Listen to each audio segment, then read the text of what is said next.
Hey there, and welcome to Crime for Sleep. I know you're having trouble falling asleep, so let me keep you company with true crime stories from around the world. Before we dive in, I'm curious, where did you first hear this one? If you enjoy these stories, don't forget to like, comment, and subscribe. Now get comfortable, and let's get into tonight's case. Crime 1. The farmhouse was supposed to be abandoned. No electricity, no furniture, just dust and silence. I went inside because the front door was already open and curiosity won over caution. The floors creaked like they hadn't been stepped on in years, but the air felt wrong, too warm, too alive. I walked through the hallway and found a closet with a false back. When I pushed it, the panel gave way to a narrow staircase leading down into complete darkness. The walls were lined with faded newspaper clippings, all about disappearances. At the center of the room there was a mattress, still indented, a lantern, still warm. Someone had been living there, someone still was, and judging by the set of fresh boot prints on the floor behind me, I wasn't alone anymore. My hands shook as I reached for my phone, but there was no signal. The basement felt like a tomb, but a lived-in tomb. The smell hit me then, coffee grounds mixed with something medicinal, antiseptic. I forced myself to look closer at the newspaper clippings. They weren't random. Each article featured a photo of a young woman. Each woman had the same general build, the same dark hair, the same hesitant smile. The dates spanned decades. I heard footsteps above, slow and deliberate. Someone was walking through the house I'd just left. The sound of floorboards settling told me they were heavy, methodical. My breathing became shallow as I scanned the room for another exit. There was none. The basement was a trap, and I had walked right into it. The lantern's warm glow revealed more than I wanted to see. A small table held journals, dozens of them, filled with handwriting that grew more erratic with each page. The first entries were careful, almost clinical. Observations about routines, patterns, favorite coffee shops. The later entries devolved into rambling obsessions about timing, about patience, about the perfect moment to act. I recognized the handwriting, the careful loops, the way the letters tilted slightly to the right.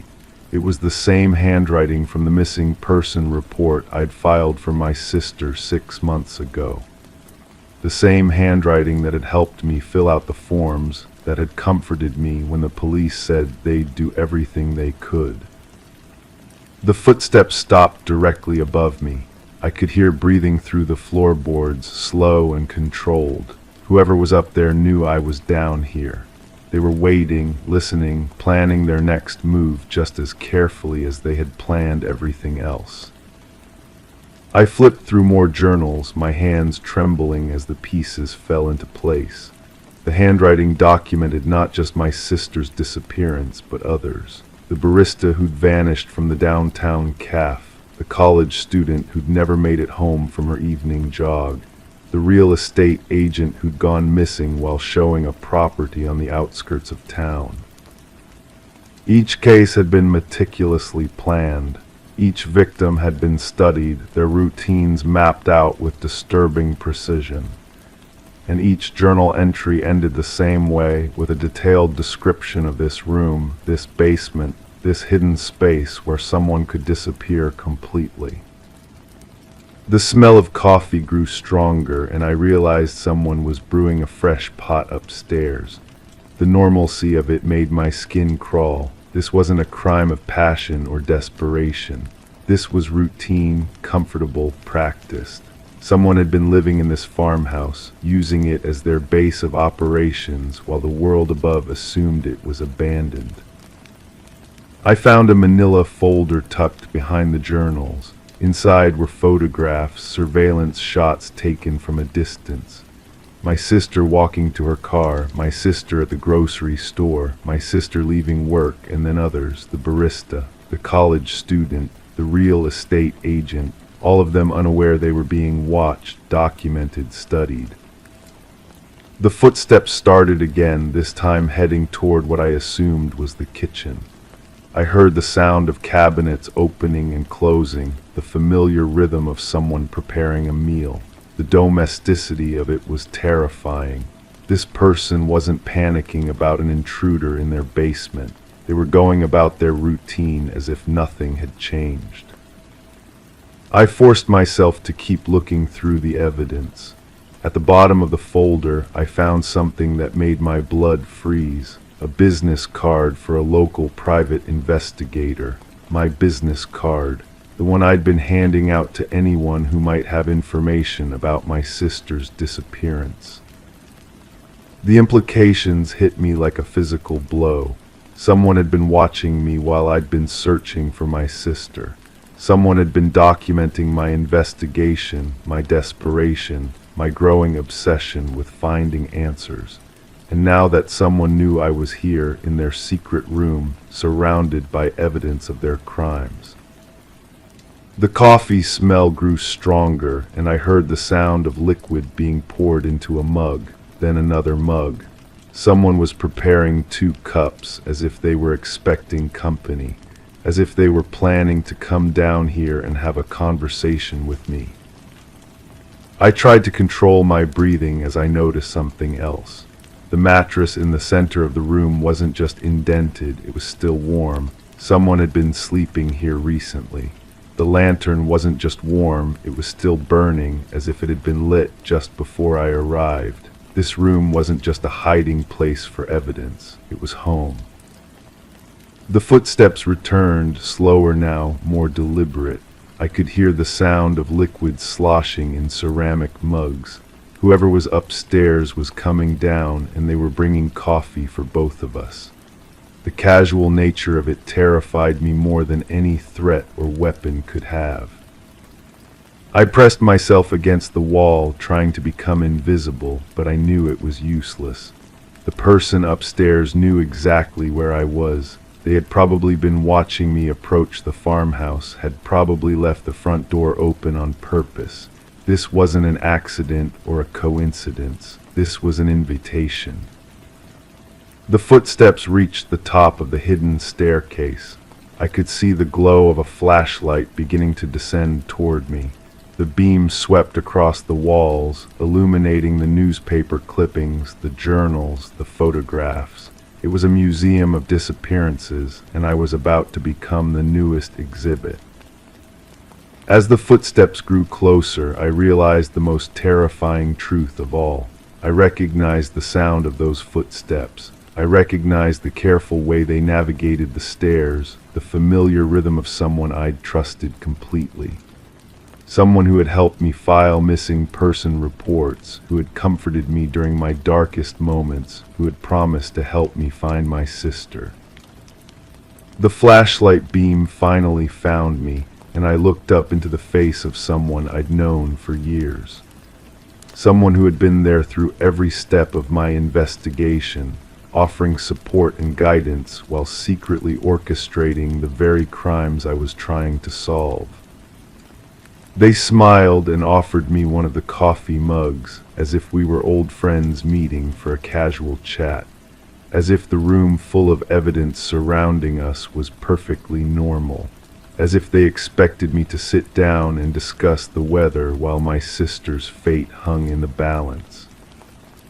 The coffee was still steaming, prepared exactly the way I liked it. They had been paying attention to even the smallest details of my life, just as they had with all the others. The realization that I had been watched, studied, and manipulated for months made me nauseous. But as I stared into their familiar face, I understood that the real horror wasn't what they had done to the others. It was what they were planning to do to me, and how perfectly they had orchestrated my arrival at this moment. The farmhouse hadn't been abandoned at all. It had been waiting for me, just as they had been waiting for me. The coffee mug trembled in my hands as I realized that my search for my sister had led me exactly where someone wanted me to be. And now, surrounded by evidence of their crimes, I understood that some mysteries are never meant to be solved by the living. Crime 2, the burial site was only temporary, at least that's what they told me. I never expected anyone to dig there again, but a new construction project forced it.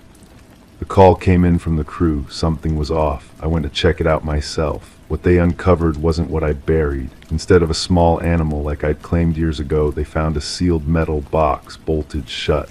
Inside were bones, human, and beneath them a Polaroid with my backyard in the background.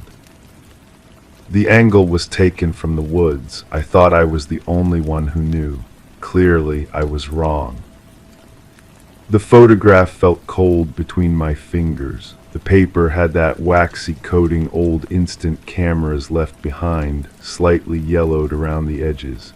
My house looked smaller from that distance, more vulnerable somehow. The wooden fence I'd built myself seemed flimsy against the dark tree line. Someone had been watching, someone had been documenting. I drove home slowly, my mind racing through possibilities. The foreman had handed me the box without question, assuming I was the property owner who'd buried it. He didn't know about the lies I'd told back then, about the pet burial story I'd fabricated to explain the freshly turned earth. The truth was far more complicated. Back in my kitchen, I spread the contents across the table. The bones were small, delicate, not adult bones, but not animal either. A child's rib cage, maybe 10 years old. The Polaroid wasn't the only photograph. There were others, taken from different angles, all showing my property. All dated from the same period when I'd moved here, when I'd been trying to escape my past. The phone rang, a voice I didn't recognize, soft and measured. "You found the box. Who was this?" "Someone who's been waiting a long time for this conversation." The line went quiet except for the sound of breathing. My hands were shaking now, the photographs scattered across the worn wooden surface. "What do you want?" "I want you to remember what really happened that summer, before you convinced yourself of your own story." The call ended. I sat staring at the bones, trying to piece together fragments of memory I'd buried deeper than any grave. The summer I'd moved here, I'd been running from something. The details had grown fuzzy over the years, softened by repetition of the safer version I'd told myself. But the photographs didn't lie. Someone had been in those woods, watching me work in the dark. Someone had seen me digging, seen me carrying something wrapped in an old blanket. Someone had known it wasn't a pet. I walked to my back door and looked toward the tree line. The woods seemed different now, less like protection and more like a place where secrets went to hide. The fence I'd built didn't seem tall enough anymore. Nothing seemed tall enough. Over the next few days, I found myself checking the woods constantly. The caller didn't contact me again, but I could feel eyes on me. At work, people mentioned seeing someone asking questions about me, about my property, about the construction project. A woman, they said, middle-aged, polite, carrying an old camera. I started going through my old belongings, looking for clues about that summer. In a box of documents, I found receipts for materials I didn't remember buying. Lime, heavy-duty plastic sheeting, industrial-grade bleach. The dates matched the time I'd supposedly buried a pet. The memories started returning in pieces. A knock at my door late one evening. A woman crying, begging me to help her find her missing child. The child who'd been staying with relatives in the area. The child who'd wandered off and never came home. I remembered promising to help search. I remembered her desperate face, her trembling hands as she showed me photographs. I remembered walking the woods with her, calling out names into the darkness. But I also remembered something else, something that made my stomach turn. I remembered finding the child, but not the way I'd told myself for years. Not alive and lost, but already gone, already cold. The woman called again. "You're starting to remember. I tried to help, I tried to find. You found exactly what you were looking for. The question is what you did after.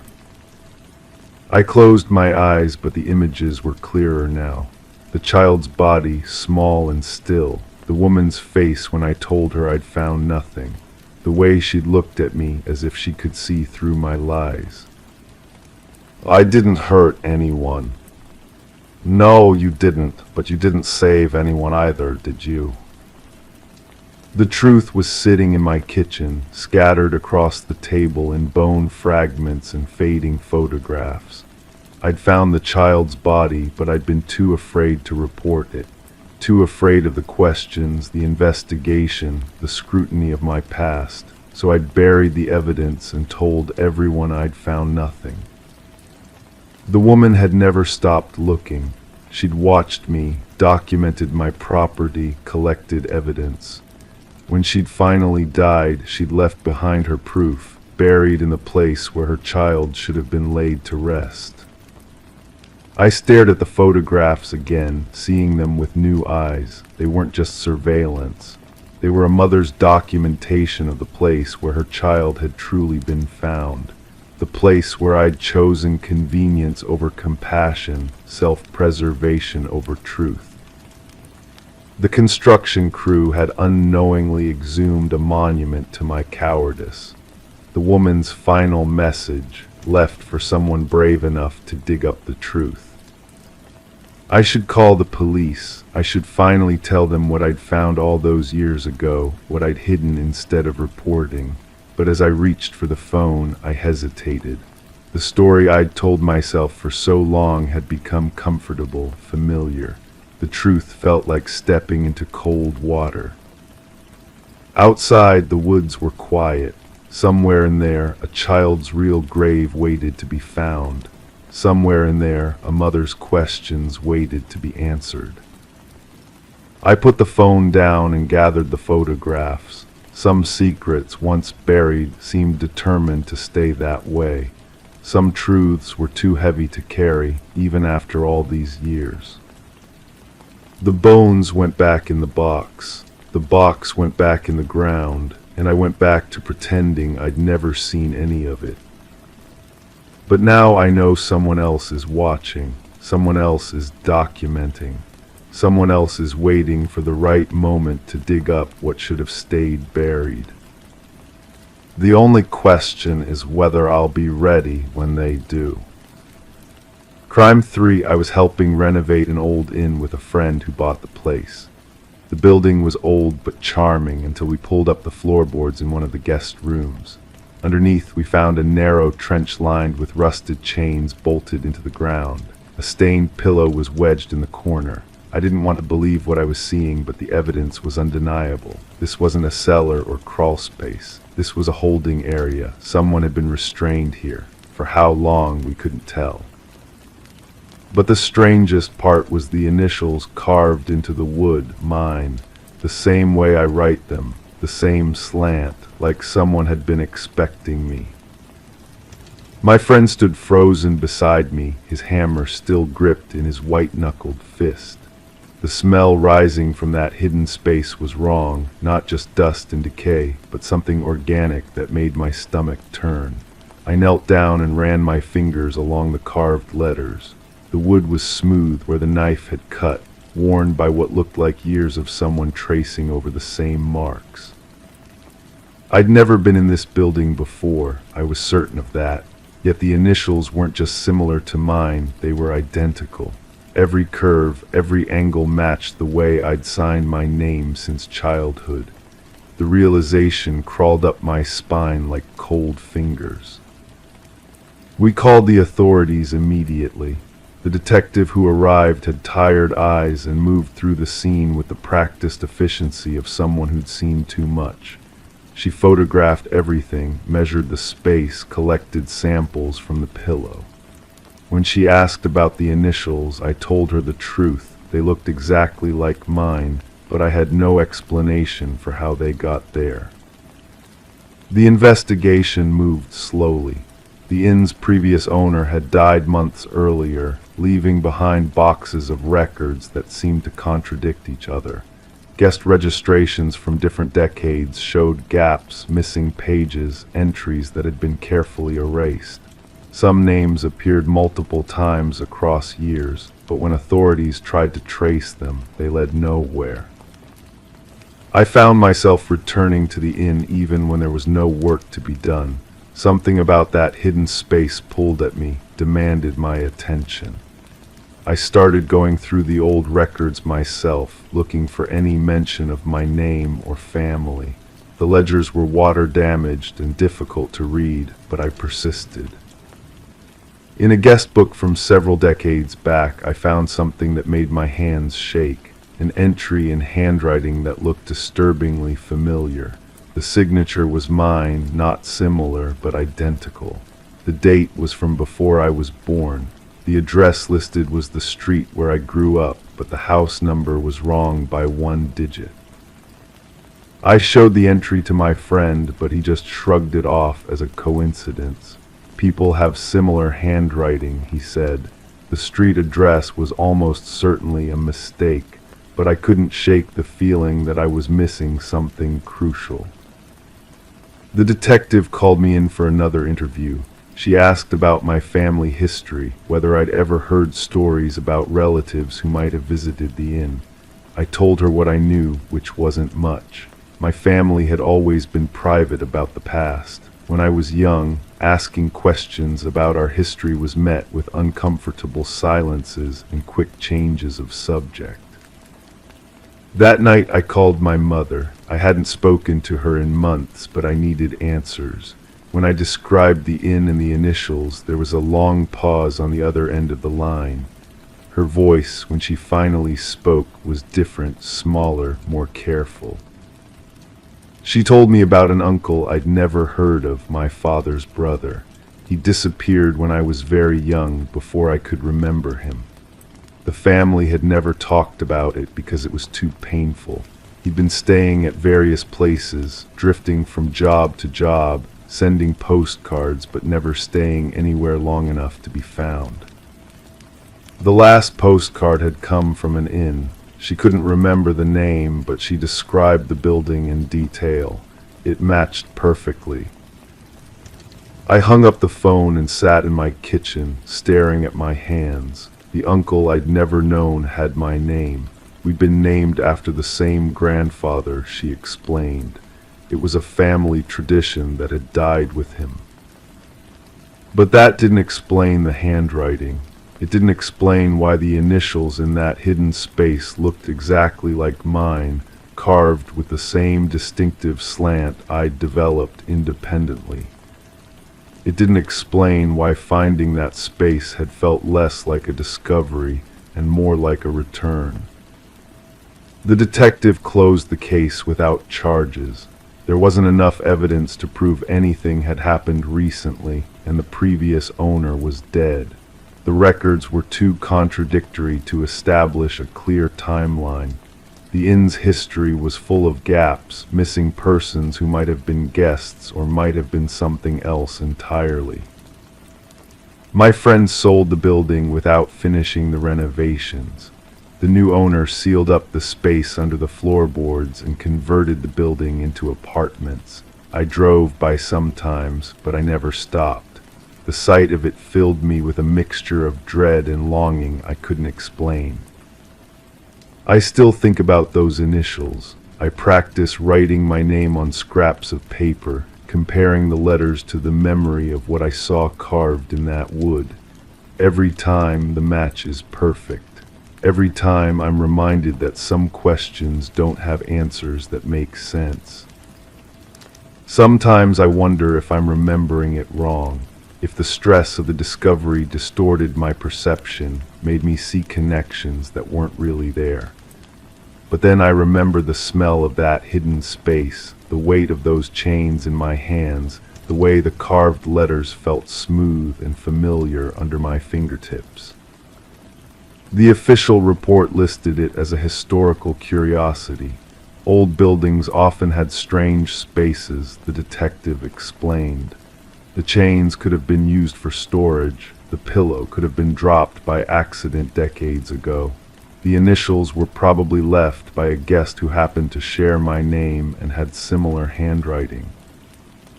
But I know what I saw, I know what I felt, and I know that somewhere in my family's carefully guarded history there are truths that no one wanted to speak aloud.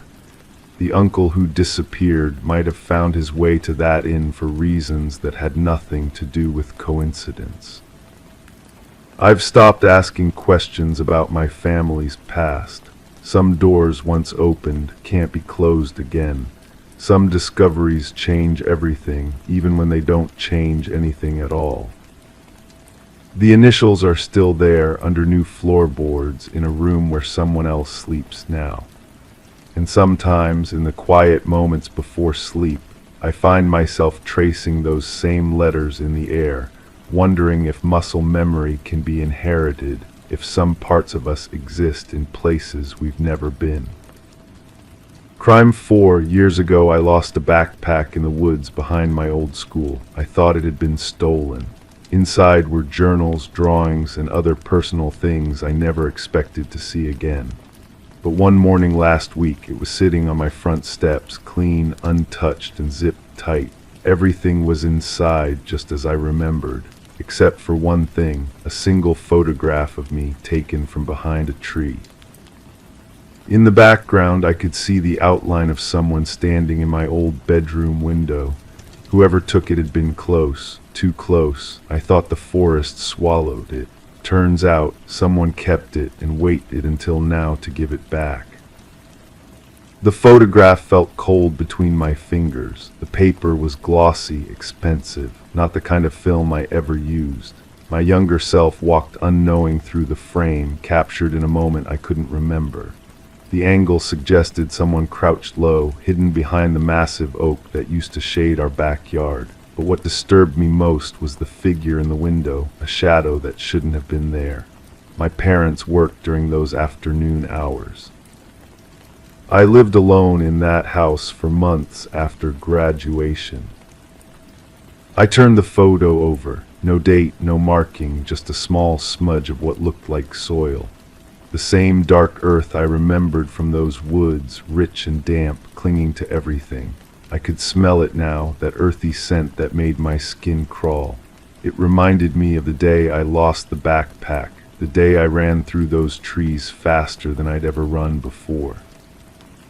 But why would someone wait so long to return it, and why include evidence of their surveillance?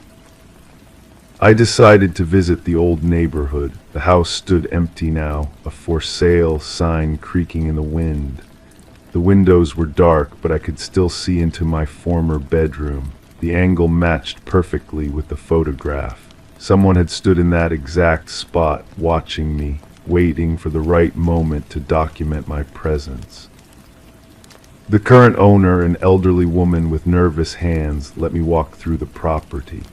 She mentioned strange occurrences, sounds in the attic, doors opening by themselves, the feeling of being watched.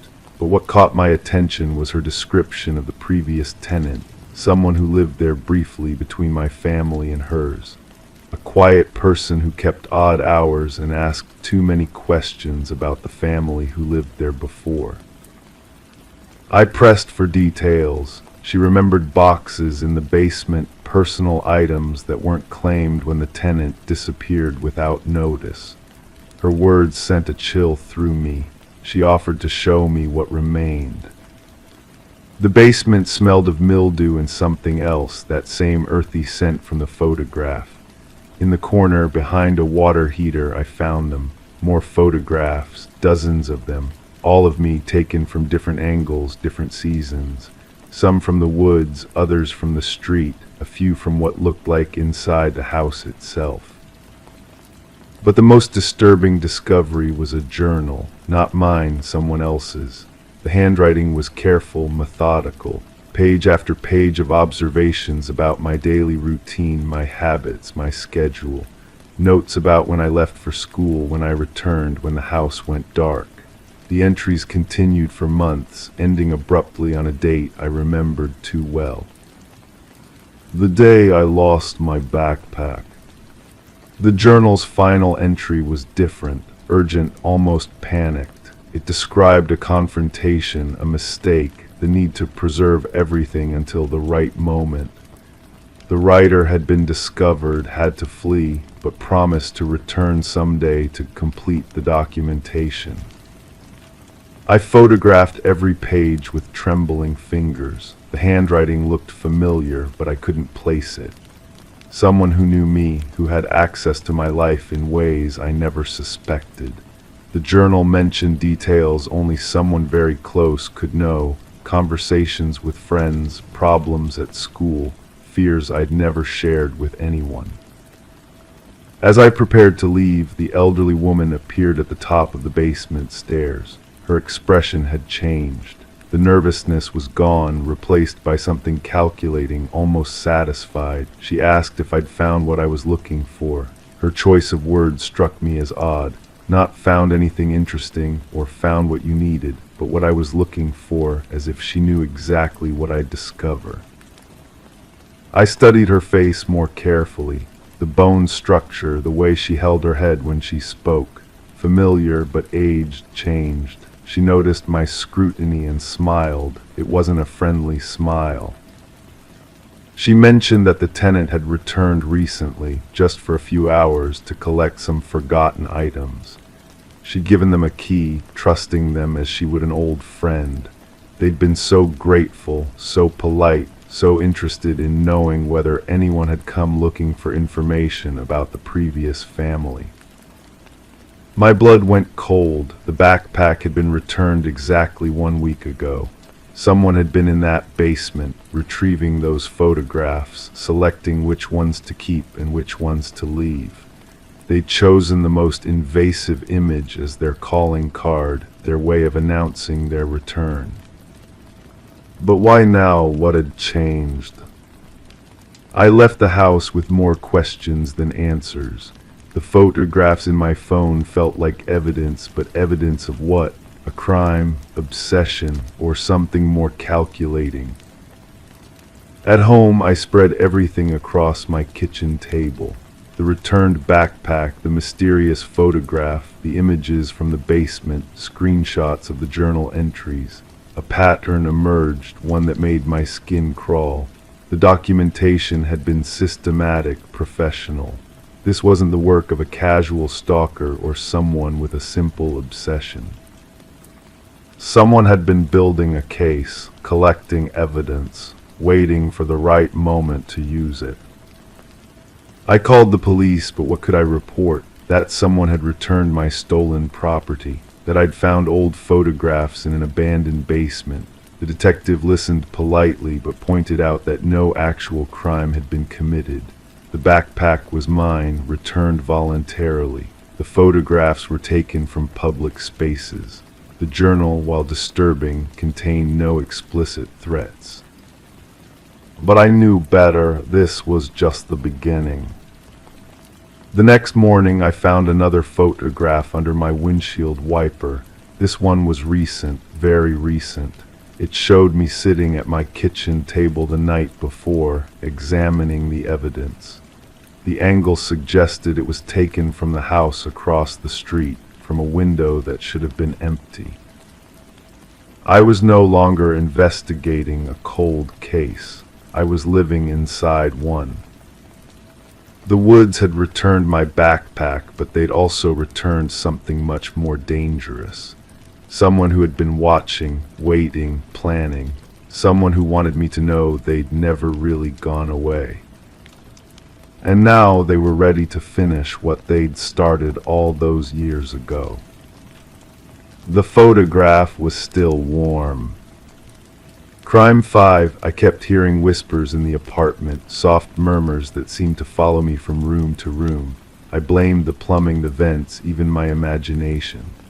But one night a picture frame slid off the shelf without warning. Behind it, a small crack in the drywall. I peeled it back slowly and found a narrow passage lined with discarded food wrappers, torn clothes, and old notebooks filled with sketches of me.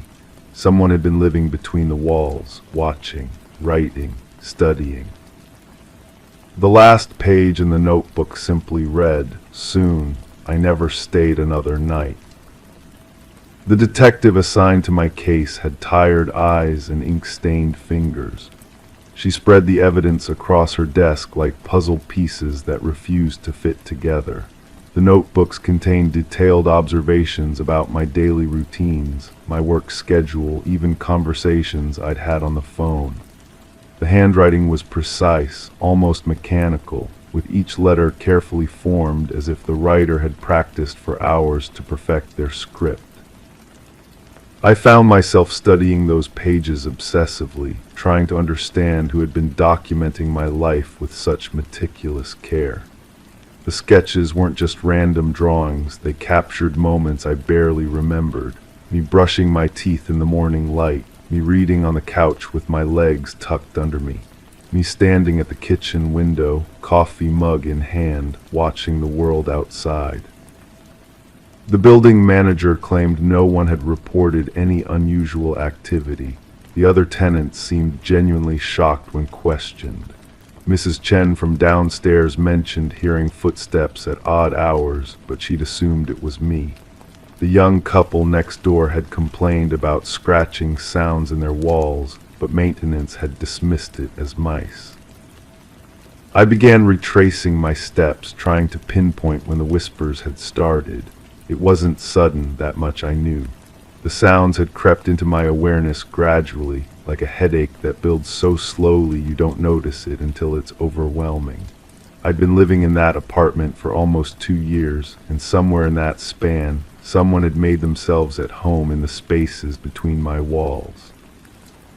The notebooks contained entries spanning months. The earliest ones were basic observations, arrival patterns, grocery shopping habits, visitors, but as the pages progressed, the tone shifted. The writing became more intimate, more invasive. Detailed descriptions of what I wore to bed, what I ate for breakfast, even transcripts of phone conversations that made my skin crawl when I read them back. One entry described a conversation I'd had with my sister about changing jobs. I remembered that call. I'd been pacing the living room, frustrated and uncertain about my future. But reading it from someone else's perspective, seeing my private anxieties reduced to clinical observations, felt like a violation that went deeper than the physical invasion of my space. The forensics team found evidence of long-term habitation in the wall cavities. Food crumbs, fabric fibers, even makeshift bedding fashioned from stolen towels and blankets. The smell that had occasionally drifted through my apartment, a musty, human scent I'd attributed to poor ventilation, suddenly made perfect sense. I started visiting other apartments in the building, talking to current and former tenants. 3 previous renters had mentioned similar experiences, unexplained sounds, missing items, the feeling of being watched. Each had eventually moved out, citing general unease or lease complications. The building's rental history showed an unusually high turnover rate for my unit specifically. The investigation stalled when the detective couldn't locate any current suspects. No fingerprints on the notebooks, no DNA evidence that led anywhere meaningful. The building's security cameras had been installed only 6 months prior, and the footage showed nothing unusual. Whoever had been living in my walls had vanished as mysteriously as they had appeared. I found myself questioning everything about my tenancy. Had I been chosen randomly, or had someone selected me specifically? The notebook suggested intimate knowledge of my habits that went beyond casual observation. References to childhood nicknames I'd mentioned in passing during phone calls. Details about my family that I'd never discussed with neighbors. The property management company offered to relocate me to another unit, but I couldn't shake the feeling that the problem was bigger than just one apartment. The building's blueprints, when I finally convinced them to show me, revealed a maze of utility passages and structural spaces that could theoretically allow movement between units. The original construction had been rushed, with cost-cutting measures that left gaps in the walls and inadequate ceiling between floors. I hired a private investigator who specialized in stalking cases. She reviewed the evidence with a professional detachment that both comforted and unsettled me. Her theory was that the perpetrator had likely been someone with access to the building during construction or renovation, someone who understood the layout intimately enough to create a hidden living space. But when I pressed her for specifics, for concrete leads we could follow, she became vague. The case had too many unknowns, too many variables that pointed in different directions. Without a clear suspect or additional evidence, we were essentially chasing shadows through a labyrinth of possibilities. The notebooks continued to haunt me. I found myself returning to certain passages, trying to decode the psychology behind the observations. The writer had noted my emotional states with clinical precision, documenting when I seemed happy, stressed, or lonely. It was like reading a psychological profile written by someone who had studied me more thoroughly than I'd ever studied myself. One detail that particularly disturbed me was an entry about a night I'd cried myself to sleep after a difficult day at work. The observation was written with such accuracy that I could almost feel the presence that had been listening to my private moment of vulnerability. The violation wasn't just physical, it was emotional, psychological, deeply personal. The detective eventually closed the case without charges. No ongoing threat could be established, and without a suspect, there was little more the police could do. The building management sealed the wall passages they could access, but the layout of the structure made it impossible to guarantee that every potential hiding space had been discovered. I moved out within the month, but the experience followed me. I found myself checking walls in my new apartment, listening for sounds that shouldn't be there, questioning whether any space could truly be secure. The notebooks had been returned to me as evidence, but I couldn't bring myself to throw them away. They sat in a box in my closet, a reminder of how thoroughly someone had invaded my privacy without my knowledge. The most unsettling realization was how normal everything had seemed while it was happening. I'd gone about my daily routine, believing I was alone and safe, while someone documented my every move. The whispers I'd dismissed as building sounds had been real voices, real conversations happening just beyond my perception. Sometimes I wonder if the person who wrote those notebooks ever found another place to hide, another life to study and document. The investigation had revealed nothing about their identity, their motivations, or their current whereabouts. They had simply disappeared, leaving behind only the evidence of their presence and the knowledge that privacy is far more fragile than we assume. The case remains open technically, but I know it will never be solved. Whoever was living in my walls understood how to exist in the spaces between normal life and detection. They had mastered the art of being present without being seen, of observing without being observed. The notebooks were their legacy, a detailed record of successful surveillance that left more questions than answers. I still read those entries sometimes, trying to understand what drove someone to live that way, to choose observation over interaction, documentation over connection. The handwriting never wavers, never shows emotion or doubt. It remains as mysterious as the person who created it, a testament to the fact that some crimes leave us with evidence but no understanding, answers but no closure.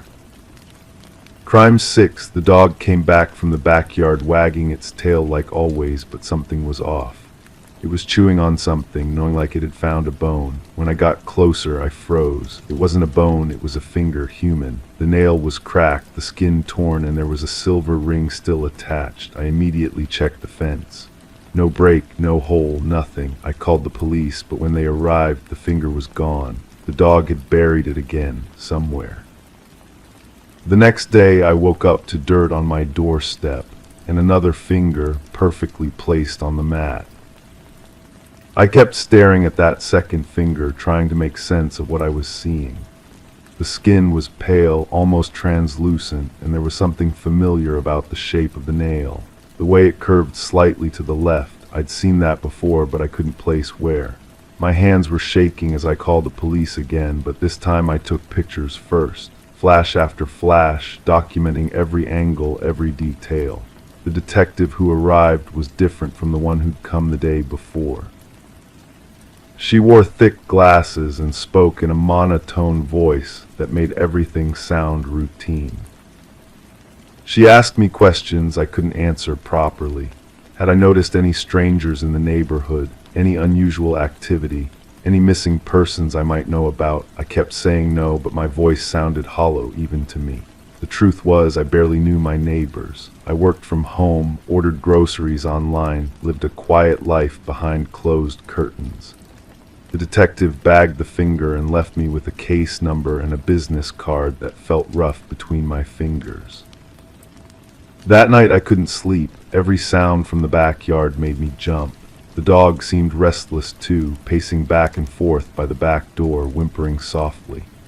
I found myself standing at the kitchen window, staring out into the darkness, wondering what else might be buried out there. The yard looked different in the moonlight. Shadows fell in places where I'd never noticed them before. There were patches of disturbed earth near the old oak tree, areas where the grass seemed newer, greener. I started digging the next morning. My hands worked mechanically, moving dirt and clay, searching for answers I wasn't sure I wanted to find. The soil was damp and cold, and it smelled like something had been decomposing underneath. After an hour of digging, I found a small piece of fabric, blue cotton, torn and stained with something dark. It was soft between my fingers, like it had been washed many times, like a favorite shirt someone might wear on weekends. The fabric triggered something in my memory. I remembered seeing someone wearing a similar shirt, but the image was hazy, like trying to focus on a dream after waking up. I called the detective and told her about the fabric. She said she'd send someone to collect it, but her tone suggested this was becoming more complicated than anyone wanted it to be. When the crime scene technicians arrived, they brought equipment that looked too sophisticated for my quiet neighborhood. They sectioned off my backyard with yellow tape and started a systematic search. They found more pieces, a button, a shoelace, a small metal object that looked like a house key. Each discovery made my stomach tighten. The technicians worked silently, communicating through gestures and nods. They treated my backyard like a crime scene, which I suppose it was. The dog watched from the kitchen window, pressing its nose against the glass, leaving fog marks that looked like question marks. The detective came back that afternoon with more questions. She wanted to know about the previous owners of my house, about any construction or landscaping work I'd done, about visitors I'd had. I told her I'd lived here for 3 years, bought the place from an elderly woman who moved to a nursing home. I'd never done any major yard work, never had many visitors. The detective wrote everything down in a small notebook, her pen scratching across the paper with mechanical precision. She asked about the elderly woman who'd sold me the house. I realized I barely remembered her. She'd been thin, with gray hair and clothes that seemed too big for her frame. She'd seemed eager to sell, accepting my offer without negotiation. During the walkthrough, she'd mentioned something about her garden, about how she'd spent years working in the backyard, but I hadn't paid much attention. I was focused on the house itself, on the good bones and the quiet neighborhood. The detective made a phone call while standing in my kitchen. I couldn't hear everything, but I caught fragments. Something about records, about checking nursing home registrations, about a missing person case that had gone cold. When she hung up, she looked at me differently, not like a witness anymore, but like someone who might know more than they were saying. That evening, I found myself going through old paperwork, looking for anything related to the house purchase. In a folder tucked away in my desk, I found the original listing and some notes from the real estate agent. The elderly woman's name was written in the margin, along with a phone number and an address for the nursing home. I stared at the name until my eyes hurt, but it meant nothing to me. Just letters arranged in a pattern that should have been significant but wasn't. I called the nursing home. The person who answered spoke in hushed tones, the way people do when they're used to delivering bad news. She told me that the woman I was asking about had never been a resident there. They had no record of her, no paperwork, no evidence she'd ever existed in their system. The address on my paperwork led to a building that had been demolished 2 years ago. The weight of that information settled on me slowly. I'd bought my house from someone who apparently didn't exist, someone who disappeared without leaving any trace except for what was buried in my backyard. The real estate transaction had been handled through lawyers and banks, processed through systems that were supposed to verify everything. But somehow, a ghost had sold me a house and vanished with the money. I started looking at my neighbors differently. The woman who lived across the street, who always waved when she saw me but never came over to chat. The man who jogged past my house every morning, who sometimes slowed down to look at my yard with more interest than seemed normal. The couple next door who kept their curtains drawn and played music loud enough to muffle other sounds. Any of them could have known something. Any of them could have been involved. The detective called me the next day with results from the lab. The fingers belonged to different people.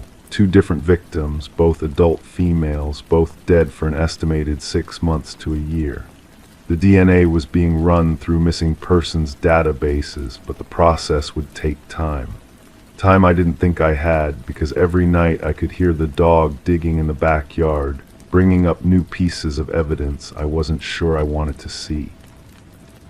I stopped sleeping through the night. Every sound made me wonder if someone was out there, watching, waiting to see what I'd do next.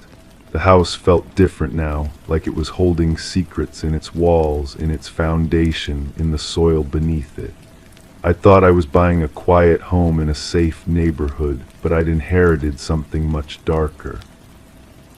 The truth was slowly surfacing, one piece at a time.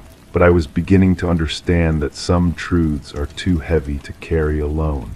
And I was starting to wonder if I was just another victim in a story that had been unfolding long before I arrived, or if I was something else entirely.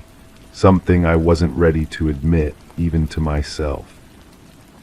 Crime 7, I live alone, always have. That night I came home, put my keys in the lock, and found the door already bolted from the inside. I stood there frozen. No one had a copy. No one could have gotten in. When I finally forced the door open, everything looked untouched except for the mirror above my sink. It had a message written in condensation. You weren't supposed to leave. I checked every room, every corner. No one was there.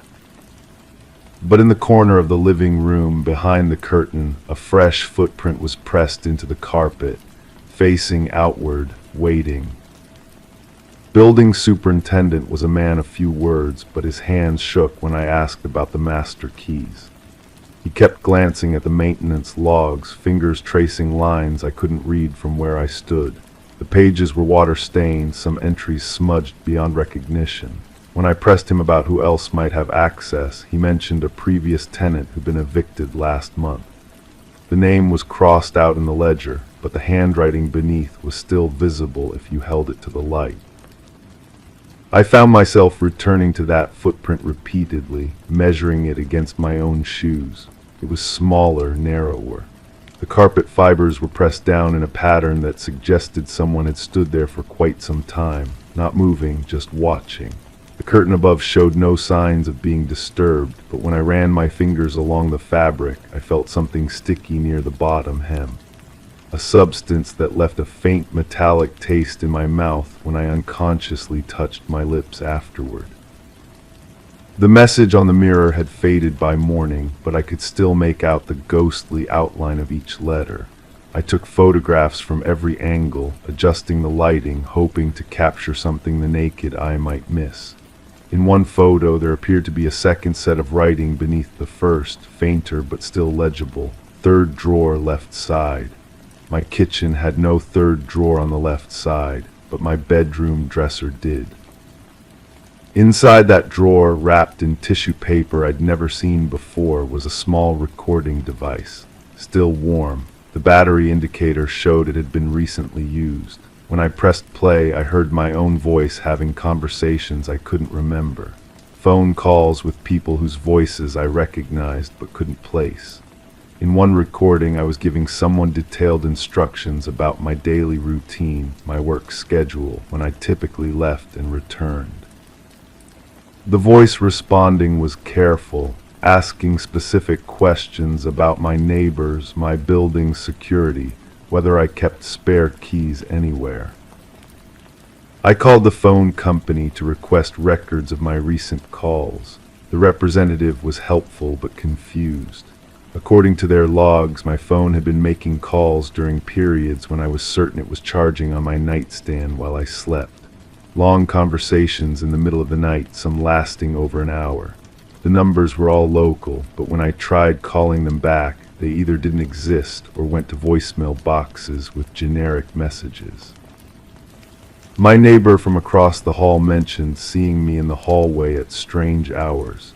She described conversations we'd had about her cat, about the building's heating problems, about my work troubles.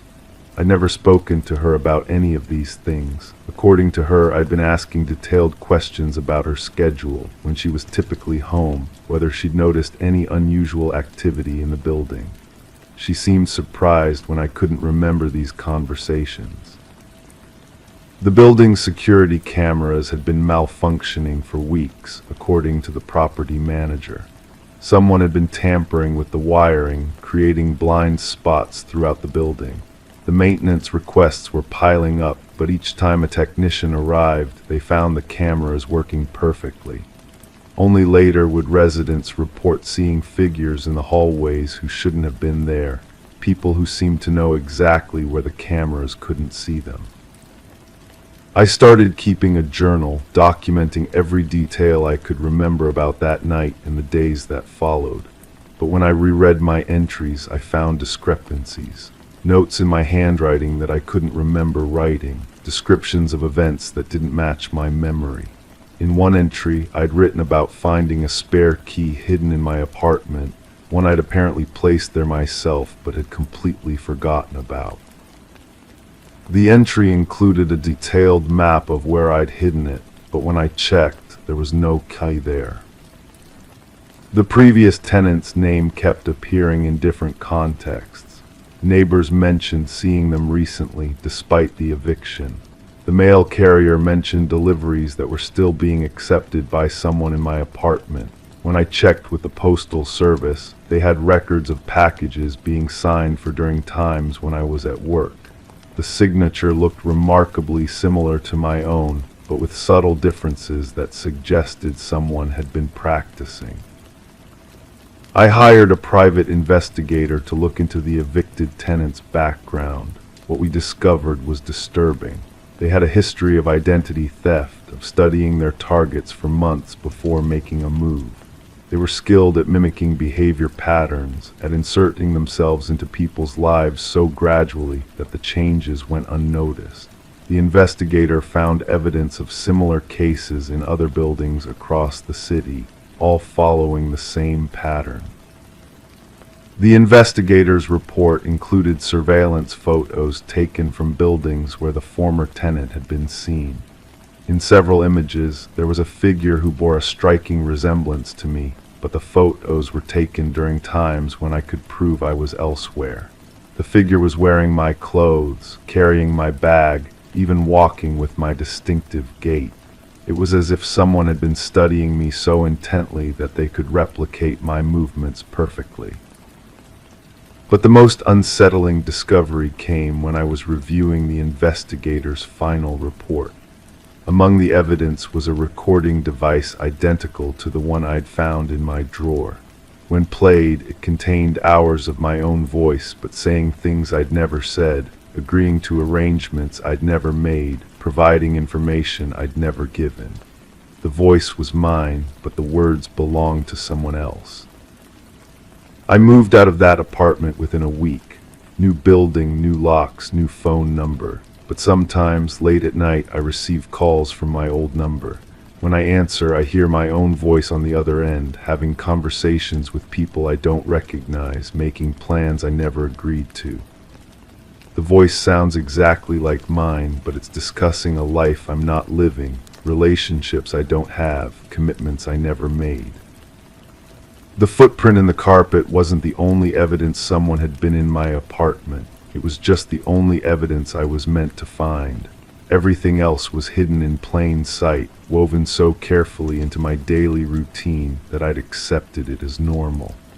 The real question isn't who was in my apartment that night. The real question is how long they'd been there and whether they ever actually left. Crime 8, I got a call from a stranger asking why I was texting threats. I hadn't sent anything. Turns out someone had been using my old number, long since disconnected, to send graphic messages and images to random contacts. When I called the provider, they claimed the number had never been reassigned. I thought it was a prank until one of the victims forwarded me a message. Attached was a blurry photo of my childhood bedroom. The lamp, the bed sheets, even the bookshelf, exactly how I left it years ago. Someone had been there, and they were using my past to haunt others. The woman's voice trembled when she called me that first morning. She spoke my old number digit by digit, asking if I recognized it. I did. It was the same number I'd abandoned when I moved away from home, the same digits I'd memorized as a child. She explained how someone using that number had been sending her disturbing messages for weeks. Photos of empty rooms, threats written in careful handwriting, messages that arrived at ungodly hours. I told her the number wasn't mine anymore, hadn't been for years, but her voice carried something heavier than confusion. It carried fear. She asked if I could help her understand who might be doing this. I said I'd look into it, though I wasn't sure what I could discover. The phone company's customer service representative sounded rehearsed when I called. She pulled up my account history, confirmed the disconnection date, and assured me the number had been retired from circulation. No new assignment, no active service. According to their records, the number existed in a digital limbo, unreachable and unused. But someone was using it. I started keeping a notebook, every call I received about the mysterious messages, every detail the victims shared, every strange coincidence that emerged. The messages always came during quiet hours. The photos were always interior shots, bedrooms, kitchens, living rooms, but never with people visible. The threats were personal but vague, as if the sender knew enough to frighten, but not enough to make specific accusations. The second victim contacted me through social media. She'd done her own investigation, traced the number back to old directory listings, found my name attached to it. She wanted to know if I was playing some elaborate game.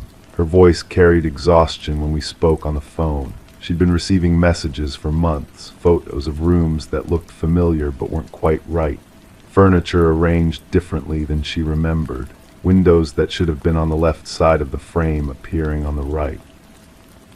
I asked her to forward me everything she'd received.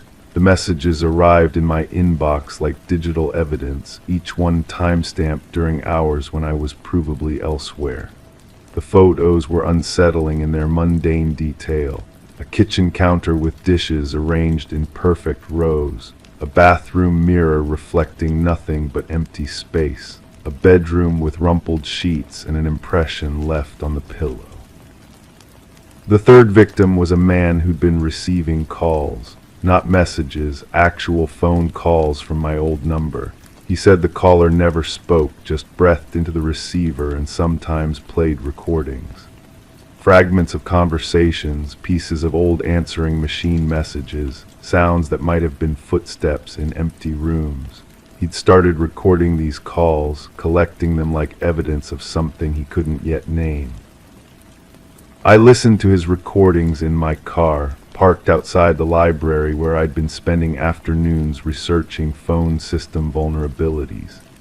The voice on the recordings was familiar but distorted, as if filtered through multiple layers of digital processing. Sometimes I could make out words, sometimes just sounds that resembled speech. The breathing was steady, patient, like someone waiting for a specific response. The fourth victim sent me a package. No return address, just my name written in block letters on brown paper. Inside was a collection of printed photos, the same images the others had received digitally, but processed through an old printer that left faint lines across each frame. The photos were arranged in chronological order, showing the same rooms at different times of day. Light shifting across walls, shadows moving from one corner to another, objects appearing and disappearing between frames. I spread the photos across my kitchen table and studied them like a detective might examine crime scene evidence. The rooms looked familiar but wrong, as if someone had recreated spaces from memory rather than photographing actual locations. The proportions were slightly off. The colors were muted in ways that suggested artificial lighting.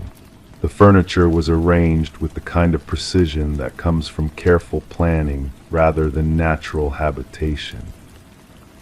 The breakthrough came when I recognized the wallpaper pattern in one of the photos.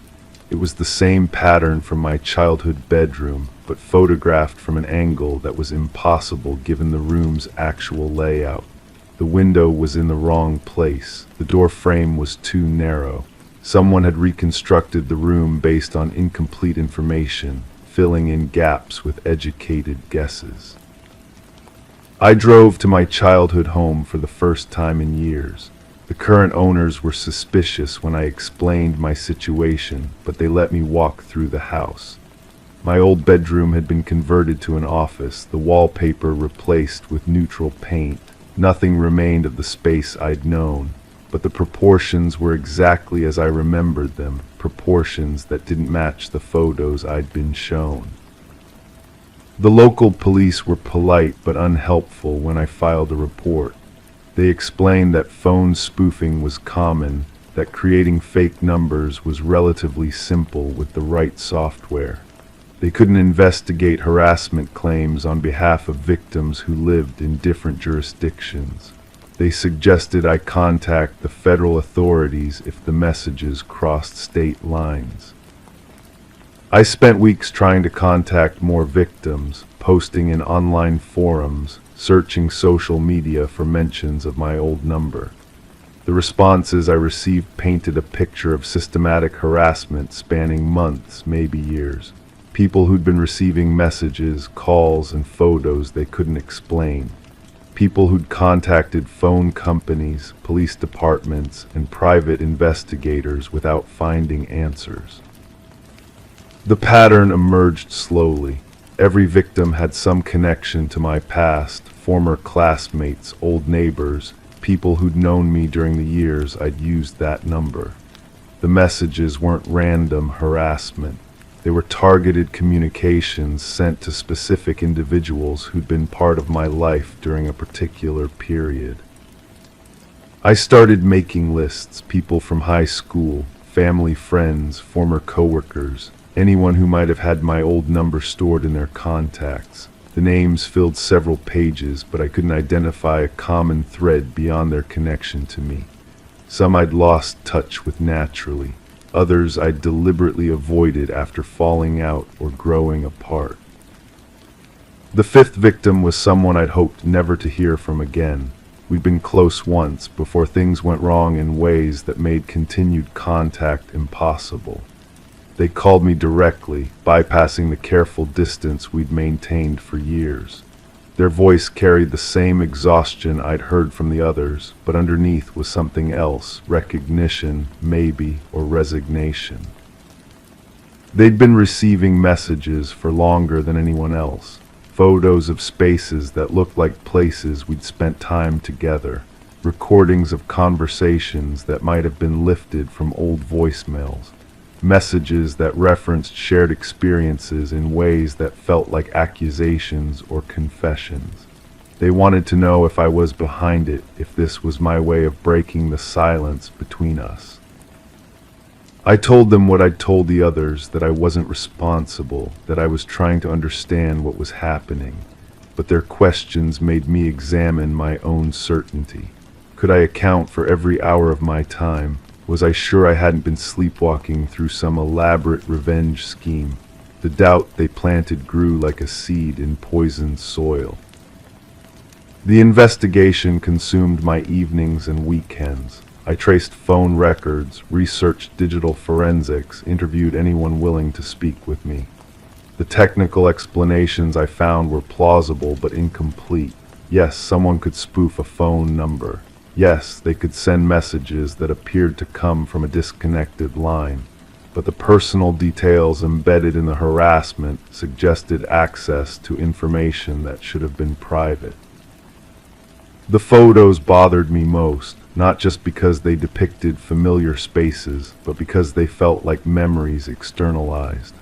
Someone had taken my recollections and transformed them into evidence of something sinister. The bedroom photos were particularly disturbing. They showed a space that existed only in my mind, reconstructed with the kind of detail that suggested intimate knowledge of my past. I started having dreams about those rooms, not nightmares exactly, but vivid reconstructions of spaces I'd known years ago. I'd wake up with the feeling that someone had been walking through my memories, rearranging details, changing the emotional weight of familiar objects. The dreams left me exhausted, as if I'd been working all night to maintain the boundaries between past and present. The final victim contacted me through an encrypted messaging app. They'd been receiving photos of spaces that looked like crime scenes, empty rooms with furniture overturned, personal belongings scattered across floors, windows left open to dark exteriors. But these weren't random acts of vandalism. These were careful arrangements designed to suggest violence without depicting it directly. They sent me one of the photos. It showed a bedroom that might have been mine, but transformed into something threatening. The bed was unmade in a way that suggested struggle. Personal items were positioned to create narrative implications. The lighting was harsh, artificial, designed to cast shadows that looked like human figures. I stared at that photo for hours, trying to understand what I was seeing. The room was familiar but wrong, like a memory that had been deliberately corrupted. Someone had taken the safe spaces of my past and transformed them into evidence of something terrible. But evidence of what? And why were they sharing it with people who'd known me during those years? The pattern became clear once I stopped trying to solve it as a technical problem and started thinking about it as a psychological one. Someone was using my old number to send messages that weren't really about harassment, they were about reconstruction. They were rebuilding the past in ways that made it impossible to trust my own memories. Every photo they sent contained details that were almost right, but not quite.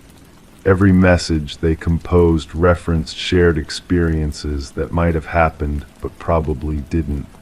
They were creating a version of history that was plausible enough to make me doubt my own recollections.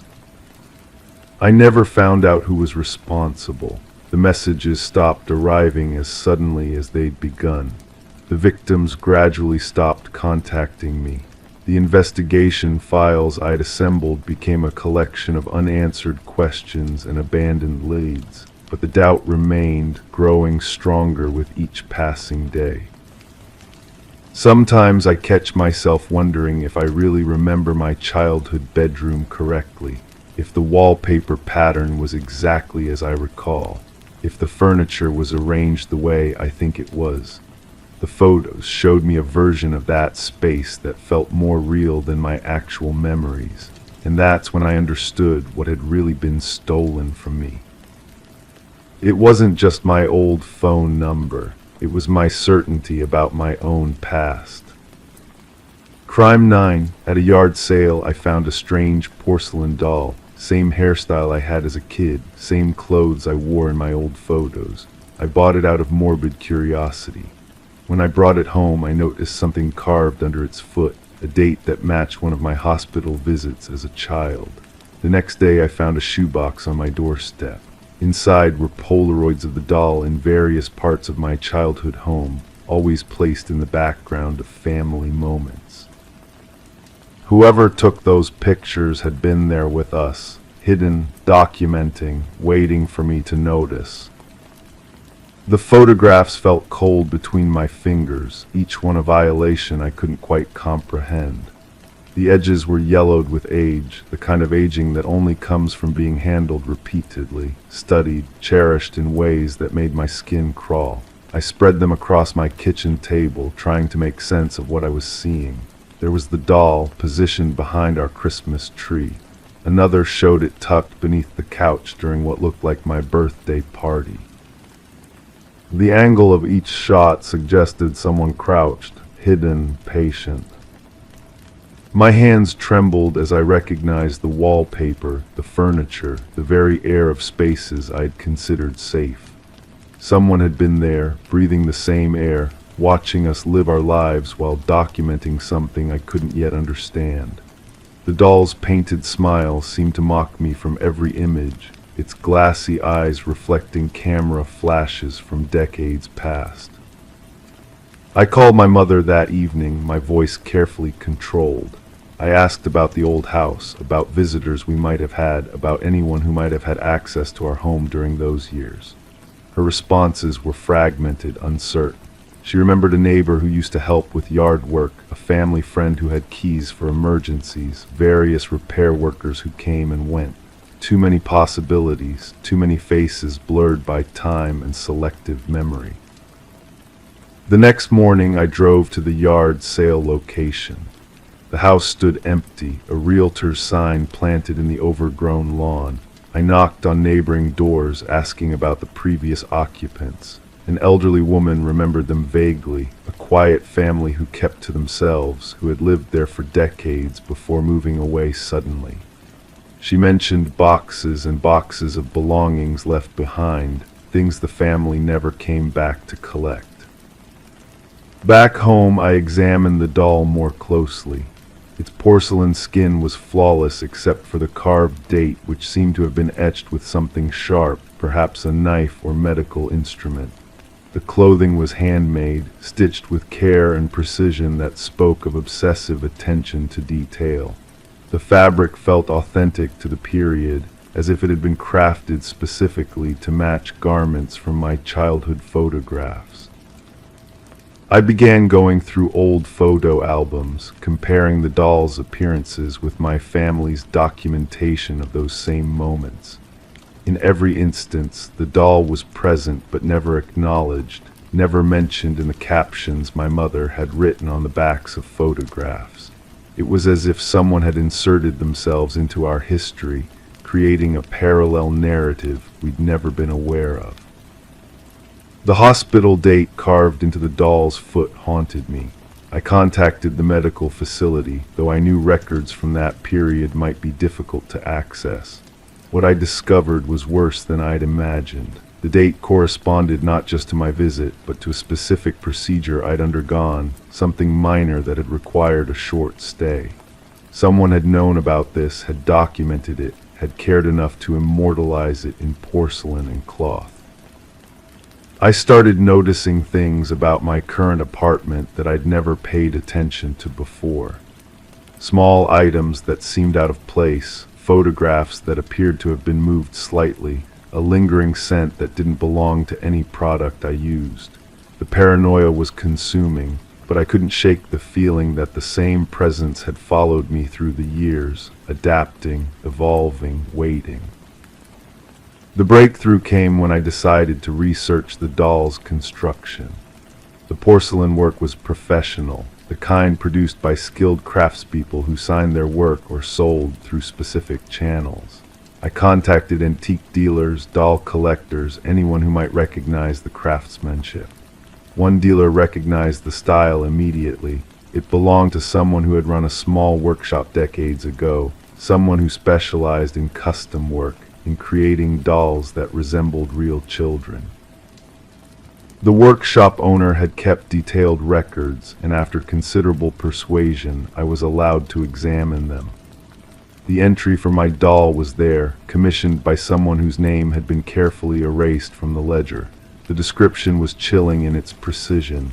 Specific measurements, detailed photographs of the subject, even fabric samples that matched my childhood clothing exactly. I realized then that this wasn't random. Someone had studied me, had access to my family's private spaces, had commissioned a replica of me, and then spent years documenting its presence in my life. The photographs weren't just evidence of trespassing. They were trophies, proof of an intimacy I'd never consented to, a relationship I'd never known existed. The investigation led me to examine other aspects of my childhood with new eyes. I remembered a family friend who had always seemed particularly interested in me, who had volunteered to babysit, who had given me gifts that seemed unusually personal. I remembered feeling uncomfortable around this person, though I'd never been able to articulate why. My parents had dismissed my discomfort as childhood shyness. When I finally confronted this person, they denied everything with such conviction that I began to doubt my own conclusions. They seemed genuinely confused by my accusations, hurt by my suspicions. The photographs could have been taken by anyone, they insisted. The doll could have been a coincidence, a strange twist of fate that had nothing to do with them. But I noticed how their hands shook when they spoke, how their eyes never quite met mine when they denied knowing about the doll. I saw how they glanced toward a closet door that remained firmly closed throughout our conversation, how they seemed eager to end our discussion and have me leave their home. The truth remained elusive, dancing just beyond my grasp. I had evidence but no proof, suspicions but no certainty. The doll sat on my mantel, its painted smile as enigmatic as ever, holding secrets that might never be fully revealed.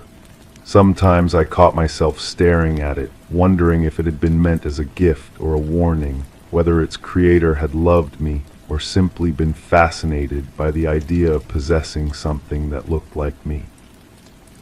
The case files I'd accumulated filled several boxes, but they told an incomplete story. The person who had commissioned the doll remained anonymous, protected by erased records and faded memories. The photographer who had documented its presence in my childhood home had left no fingerprints, no identifying marks, no trail that led to a name or face I could confront. I still receive packages sometimes, small items that seem connected to my past but offer no clear message. A button that matches one missing from a childhood coat, a ribbon that resembles one I'd worn in school photographs. These gifts arrive with no return address, no explanation, no demand for acknowledgement or response. The doll watches over these additions to my collection, its porcelain features unchanging while I age around it. I've considered destroying it, throwing it away, giving it to someone else to deal with, but I can't bring myself to let it go. It's the only tangible connection I have to someone who knew me before I knew myself, who cared enough to create a permanent record of who I was during those innocent years. Perhaps that's the most disturbing realization of all, that somewhere out there, someone continues to remember me as I was, frozen in porcelain and cloth, preserved in photographs taken without permission or awareness. They're still out there, still watching, still collecting pieces of a puzzle I may never fully understand. The doll matched my baby photos, but it also matched something darker, something I'm not sure I want to fully comprehend. The investigation continues, driven by questions that have no comfortable answers, by a need to understand that may be stronger than my desire for peace of mind. Story 10. As she stepped onto the wooden plank, a subtle shift beneath her foot caught her attention. Intrigued, she knelt down, her fingers tracing the edges of the loose board. The floor seemed to be whispering secrets, beckoning her to uncover its hidden truths.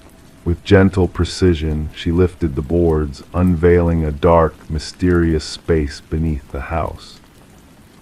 In the dim light, she saw a mattress, a chair, and in the shadowy corner, a tattered notebook filled with pages bearing her name repeated endlessly as if in a haunting chant.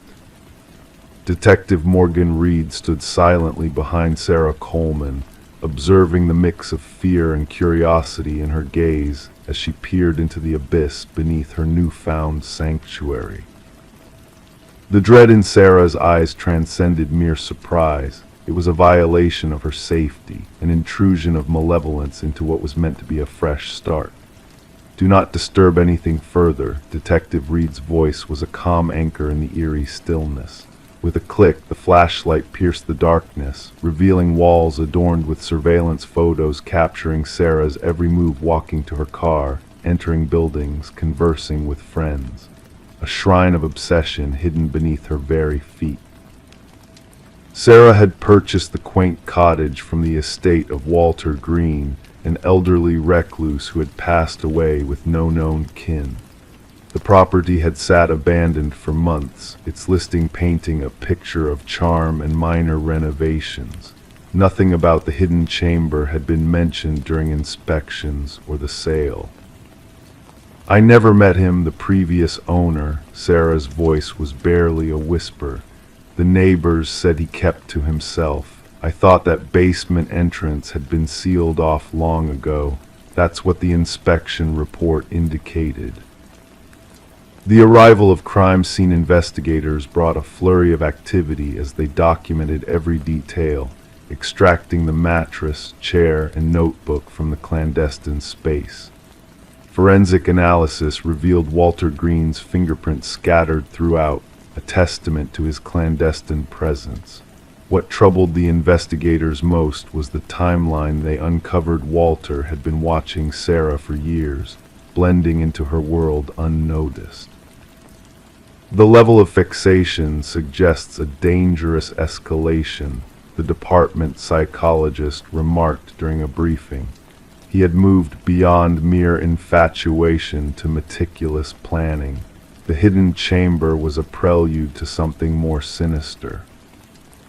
Detective Reed's inquiry took a chilling turn when she spoke with Walter's former co-worker, a man who seemed uneasy, his hands fidgeting nervously. Walter mentioned her sometimes, he confessed. Said she reminded him of someone. "I thought it was harmless infatuation, not." Reed pressed further, delving into Walter's locker at work, where a mysterious key led them to a storage unit registered in his name.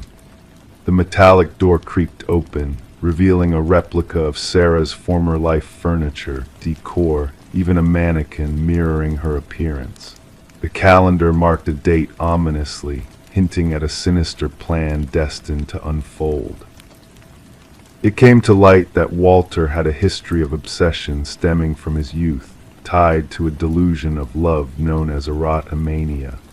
Released from institutional care, he had lived a quiet life until Sarah unwittingly triggered his dormant fixation. The realization sent shivers down the spines of all involved. At the police station, Reed laid out the evidence, painting a portrait of a man consumed by a twisted belief in a destined union with Sarah.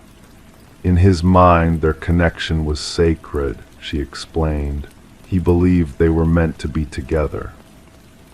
The question lingered, what if their paths had crossed before, igniting the spark of his obsession?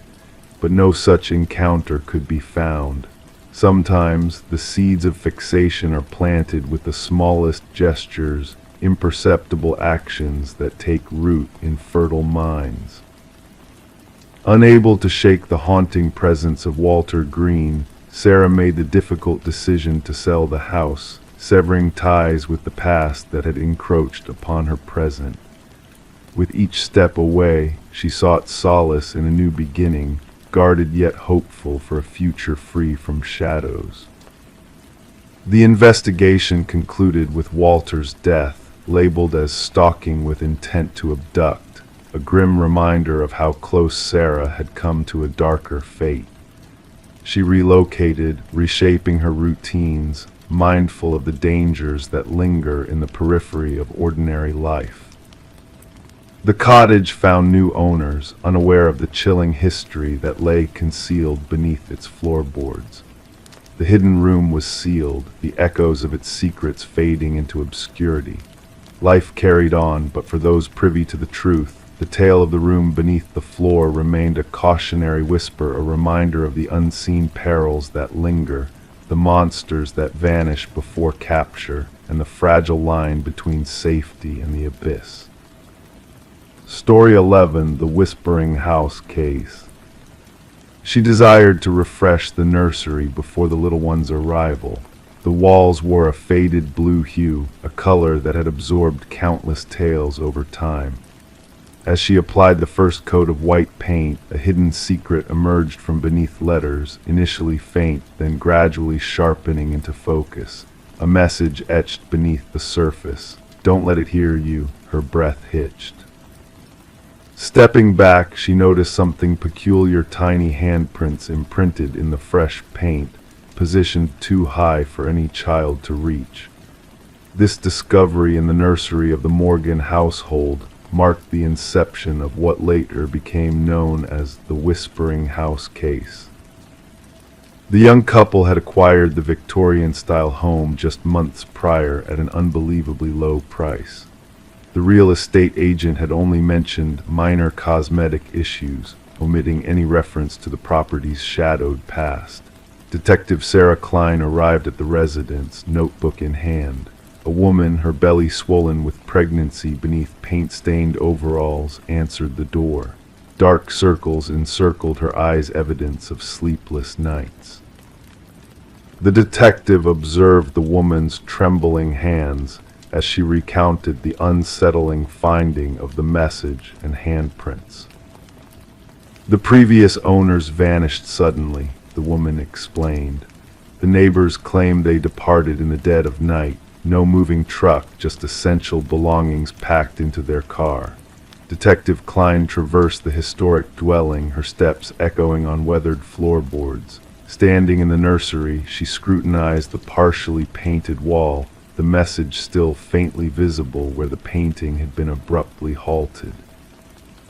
Beside it, 5 small handprints pressed into the wet paint, positioned at a height suitable for an adult's shoulders. Back at the precinct, Detective Klein delved into records regarding the property. The house had changed hands 8 times in 30 years, a remarkably high turnover rate. Each family had resided there for less than 2 years. More troubling were the child welfare reports linked to 3 of those families. Children had reported hearing whispers from the walls and sensing a presence watching them as they slumbered. The detective delved further, examining construction records and historical documents. The house had once belonged to Alina Blackwood, a wealthy widow without children of her own who had operated a small orphanage on the premises during the early industrial era. Newspaper clippings referenced 5 children who had vanished from her care. Authorities at the time speculated that they had run away, a common occurrence for orphans during that period. Upon Alina's demise, workers renovating the house uncovered a sealed chamber behind the nursery wall. Inside, they found children's belongings, tiny shoes, toys, and clothing, but no remains. The case went cold, relegated to dusty archives. Detective Klein interviewed former residents, piecing together a disconcerting pattern. Each family with children had reported strange incidents: toys rearranged overnight, childish laughter resonating through empty hallways, and crayon drawings appearing on walls. Most had dismissed these occurrences as figments of imagination until the writing surfaced. The message varied slightly in each account. Don't let them find you. Don't make a sound. Don't let it hear you. Always the same handwriting, always uncovered during nursery repainting. A forensic linguist analyzed photographs of the writing and concluded it matched samples from Alina Blackwood's journals. More chilling were the handprints uniform in size and placement over decades, despite different children inhabiting the house.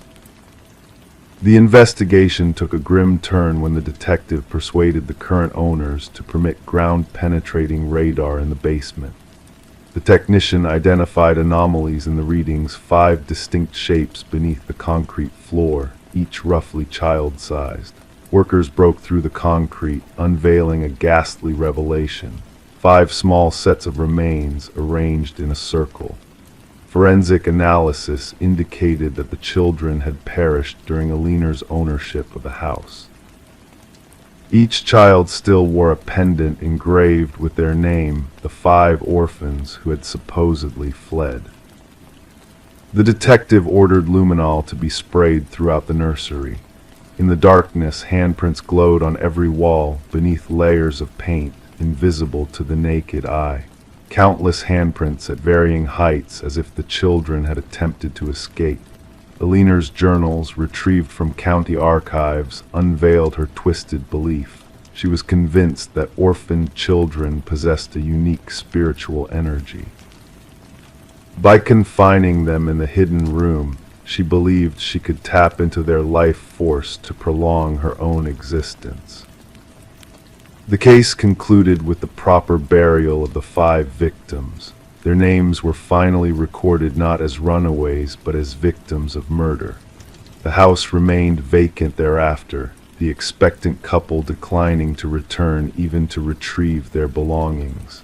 Detective Klein submitted her final report, featuring photographs of the luminol illuminated handprints and the hidden message under the paint. She noted that while justice had been served for the initial victims, an inexplicable presence lingered in that house, something that continued to reach out through layers of paint and time. The nursery walls were dismantled during the cleanup, yet workers reported hearing children's whispers emanating from the debris. None were willing to return after their shift concluded. The house was eventually condemned, becoming another cold case file in a forgotten cabinet, a tangible sign of closure, yet spiritual queries that would forever remain unanswered. The detective retained a photograph from the case, 5 glowing handprints in the darkness, a haunting reminder that some crimes leave imprints that no amount of fresh paint can conceal. Story 12. It arrived in the mail, wrapped in a plain envelope with no return address. A single brass key worn with time. The homeowner didn't recognize it, but something about it felt familiar. When she slid it into every lock she owned, nothing turned. It wasn't hers. But when she placed it on the coffee table, the old grandfather clock in the hallway let out a single, hollow chime despite having been broken for years. Sarah Miller reported the strange occurrence to authorities after finding the mysterious key. What seemed like an odd mishap soon unraveled into one of the most disturbing criminal investigations the quiet suburban neighborhood had ever witnessed. The responding officer initially dismissed her concerns. A key in the mail, perhaps a mistake, he suggested, but Sarah insisted something felt wrong. The officer reluctantly took the key as evidence, mostly to appease her, placing it in a small evidence bag that would later become central to a sprawling investigation. Detective Robert Harmon received the case file during the morning briefing. A veteran investigator with the Special Victims Unit, he had developed an intuition for cases that would evolve beyond their seemingly innocuous beginnings. The brass key sat on his desk, unremarkable yet somehow unsettling. Background checks revealed Sarah had no criminal history. A retired high school English teacher, widowed with 2 adult children living across the country. Nothing suspicious in her financial records, phone logs, or social media. She appeared to be exactly what she claimed, an innocent recipient of something strange. The forensic team found no fingerprints on the key besides Sarah's. The envelope yielded nothing except a generic postmark from the regional distribution center. No DNA, no trace evidence. The key itself was a standard Schlage, available at any hardware store, though well-worn and at least several years old.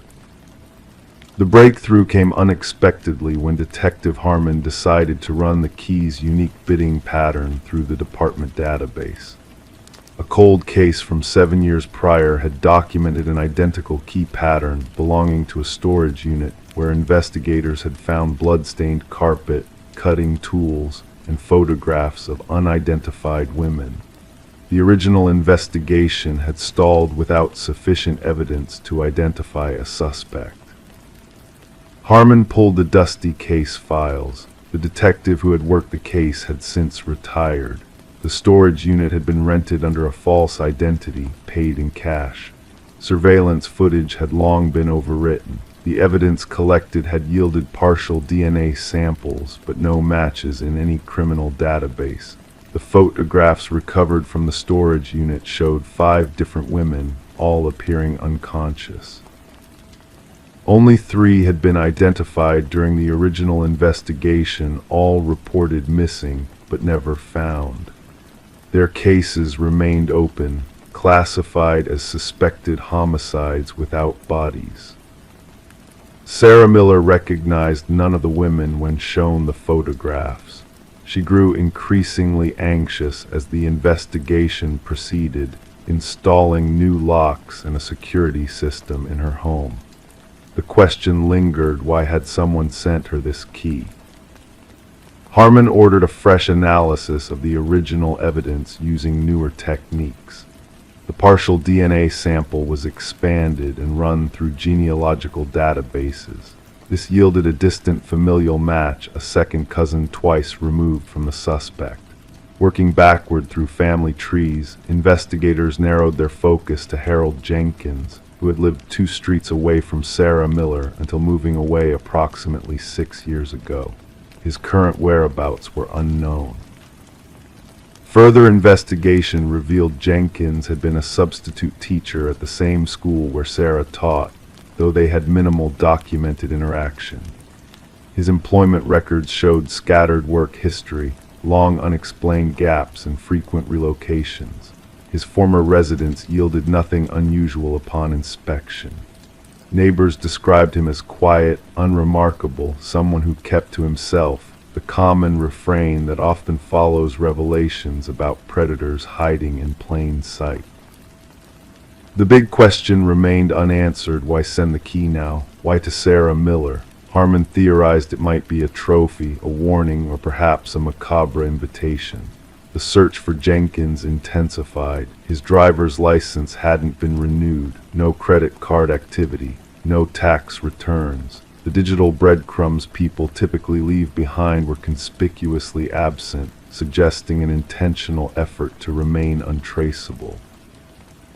The true horror of the case emerged when authorities investigated a small cabin registered to Jenkins' deceased mother.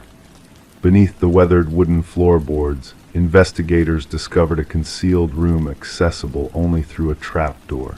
Inside, meticulously organized shelves held dozens of identical brass keys, each with a name and date engraved on a small attached tag. 5 keys corresponded to the women from the photographs. The remaining keys, 27 in total, presented a horrifying implication of additional victims previously unknown to authorities. Buried behind the cabin, forensic teams recovered human remains. The excavation continued for weeks as investigators unearthed multiple bodies in varying states of decomposition. Sarah received round-the-clock protection as the manhunt for Jenkins expanded nationwide. Behavioral analysts suggested the key represented a twisted invitation, Jenkins selecting Sarah as someone to appreciate his work. The press dubbed him the Keymaster, a name that spread rapidly across national headlines. Fear permeated the community as residents questioned how such horror had existed among them undetected. Detection dogs tracked a scent from the cabin into the surrounding wilderness. Search teams combed dense forest areas. Thermal imaging drones scanned terrain too dangerous for ground teams. The manhunt became one of the largest in regional history. A wildlife photographer hiking in remote woods captured an image of someone matching Jenkins' description. The grainy photograph showed a bearded man with hollow eyes carrying a backpack, heading deeper into the wilderness. Authorities closed in on the area, establishing a perimeter. Tactical teams navigated difficult terrain while psychological profilers predicted Jenkins would not surrender. They anticipated he might have prepared for this contingency with hidden supplies and escape routes.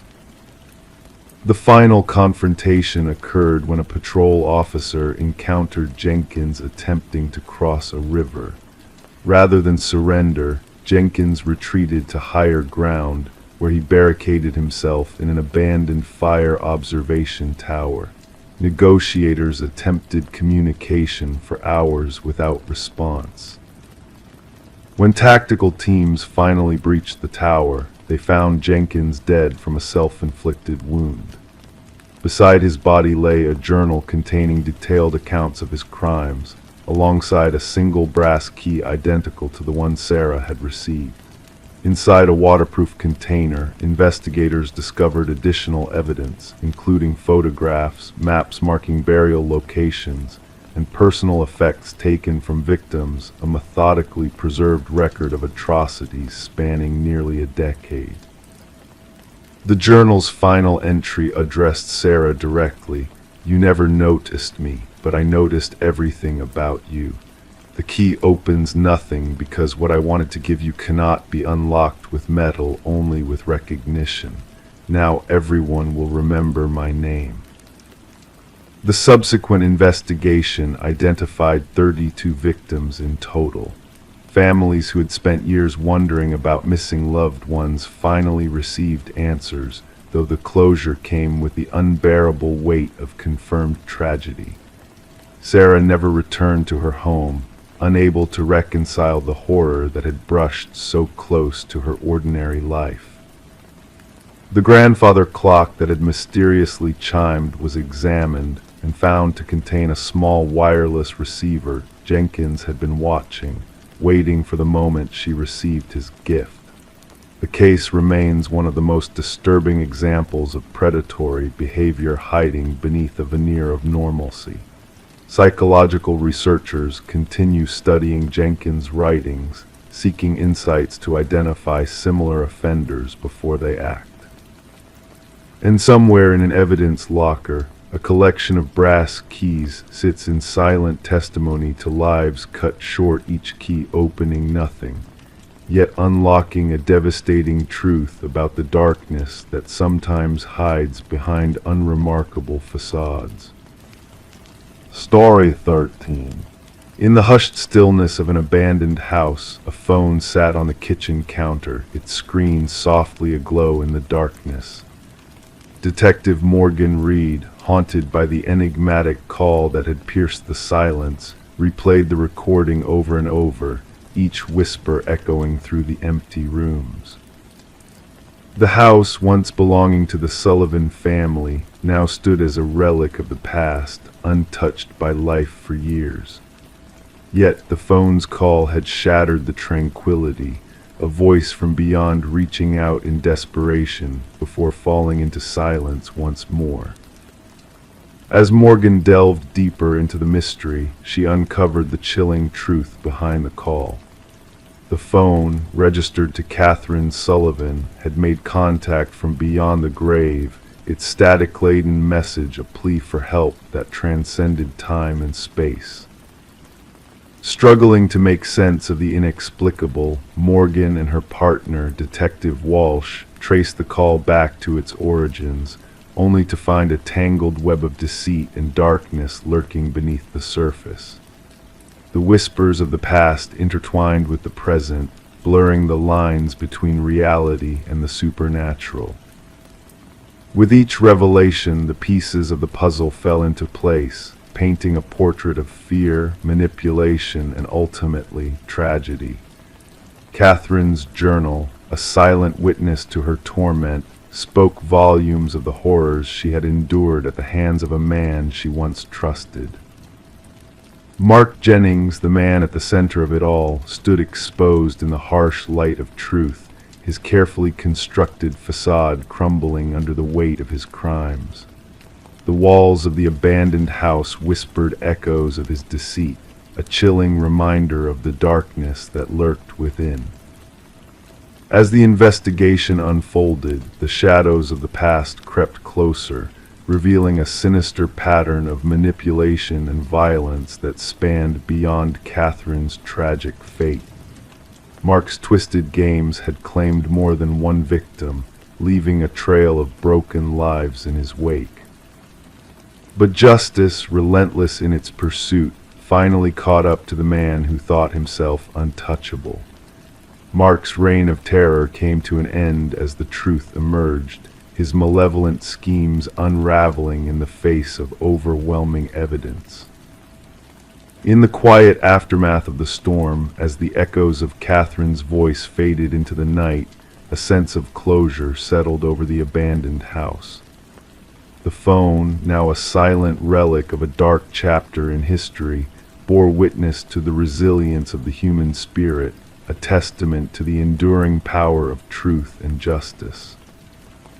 And so, as the stars twinkled overhead and the world drifted into slumber, the story of Catherine Sullivan lived on, a whispered reminder that even in the darkest of nights, hope and justice would always find a way to prevail. Story 14. The tale began innocently enough for Michael and Sarah Klein, who embarked on a journey they never could have foreseen when they acquired the Victorian-era house. The peeling wallpaper in the master bedroom seemed like a minor inconvenience at first, just a cosmetic flaw to address in due time. But as they delicately peeled away the layers, a mysterious narrative unfurled before their eyes. Beneath the surface, hidden from view, was a revelation that sent shivers down their spines.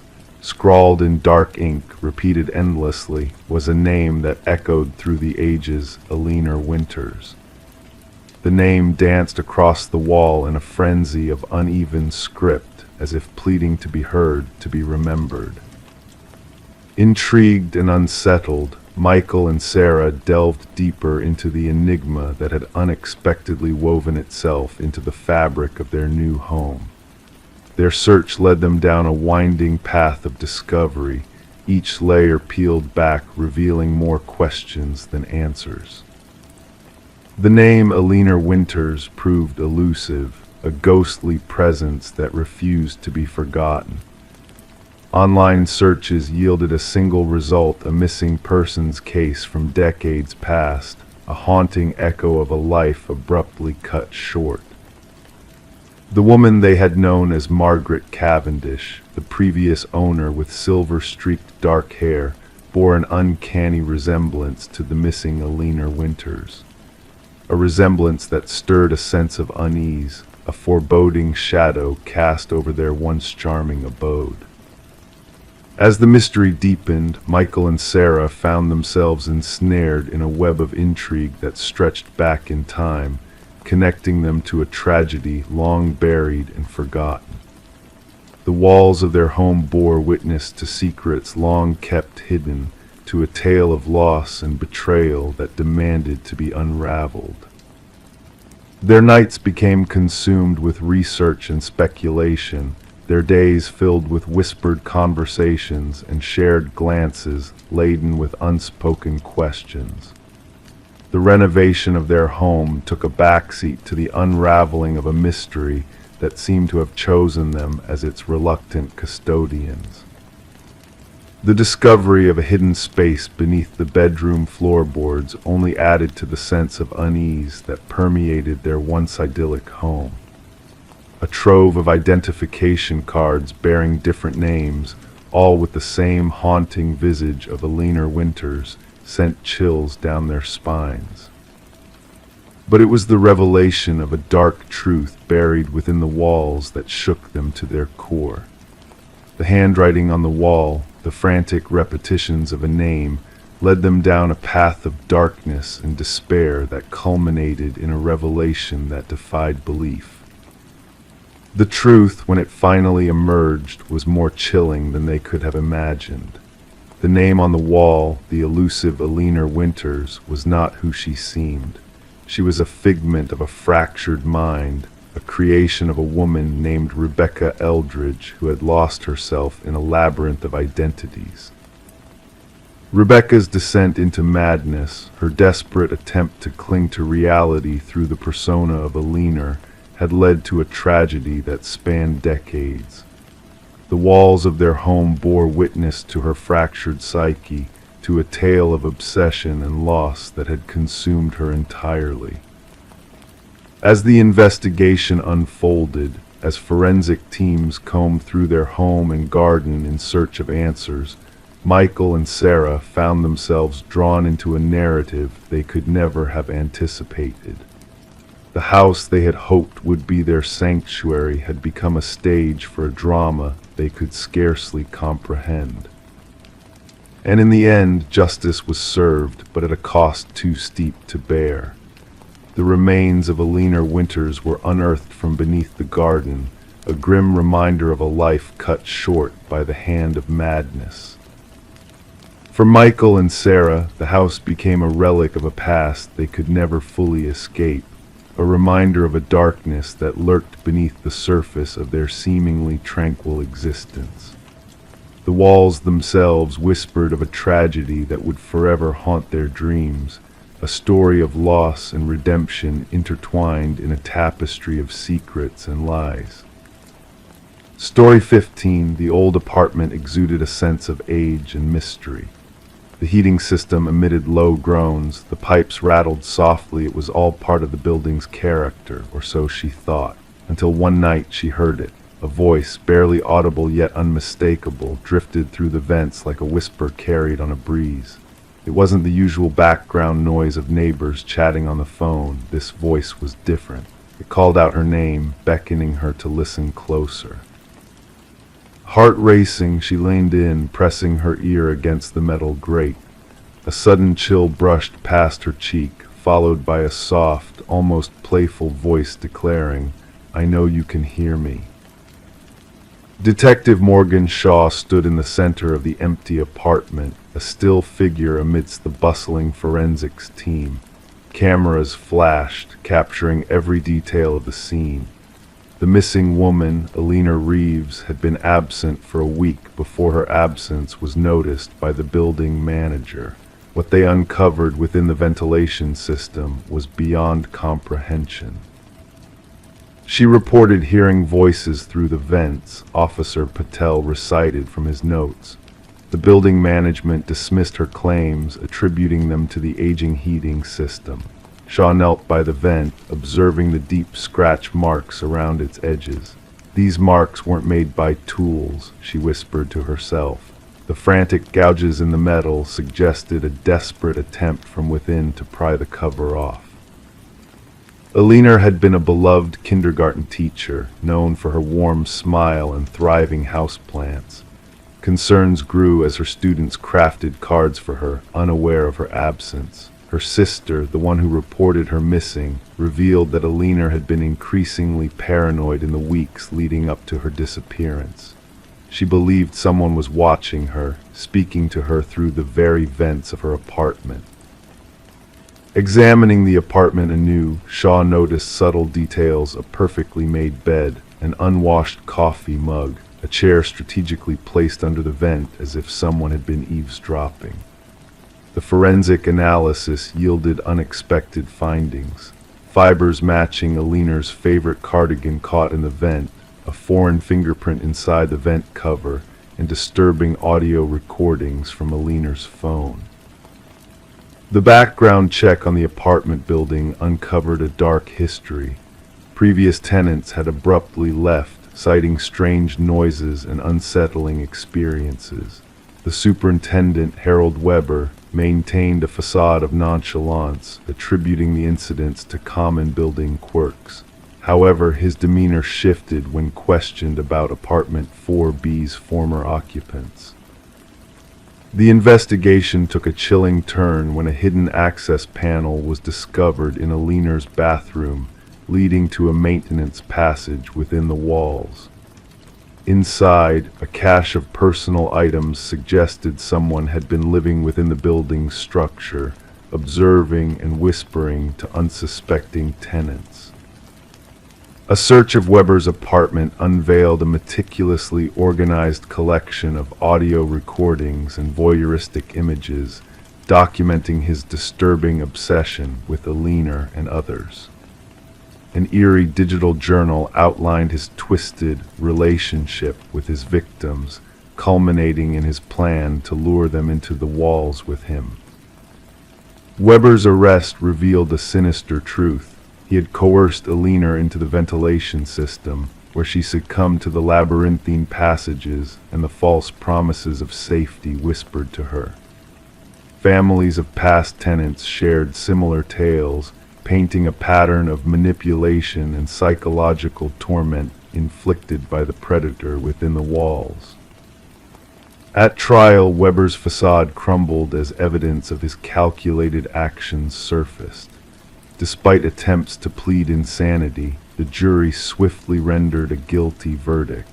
As he was escorted away, Weber's chilling parting words echoed in Shaw's mind, a reminder of the darkness that lurked within the building. Today, the once vacant apartment building stands silent, its walls holding secrets of the past. Despite renovations and new ownership, residents speak of eerie occurrences, mysterious whispers in the vents, chilling drafts that carry voices, and unexplained sounds that echo through the corridors.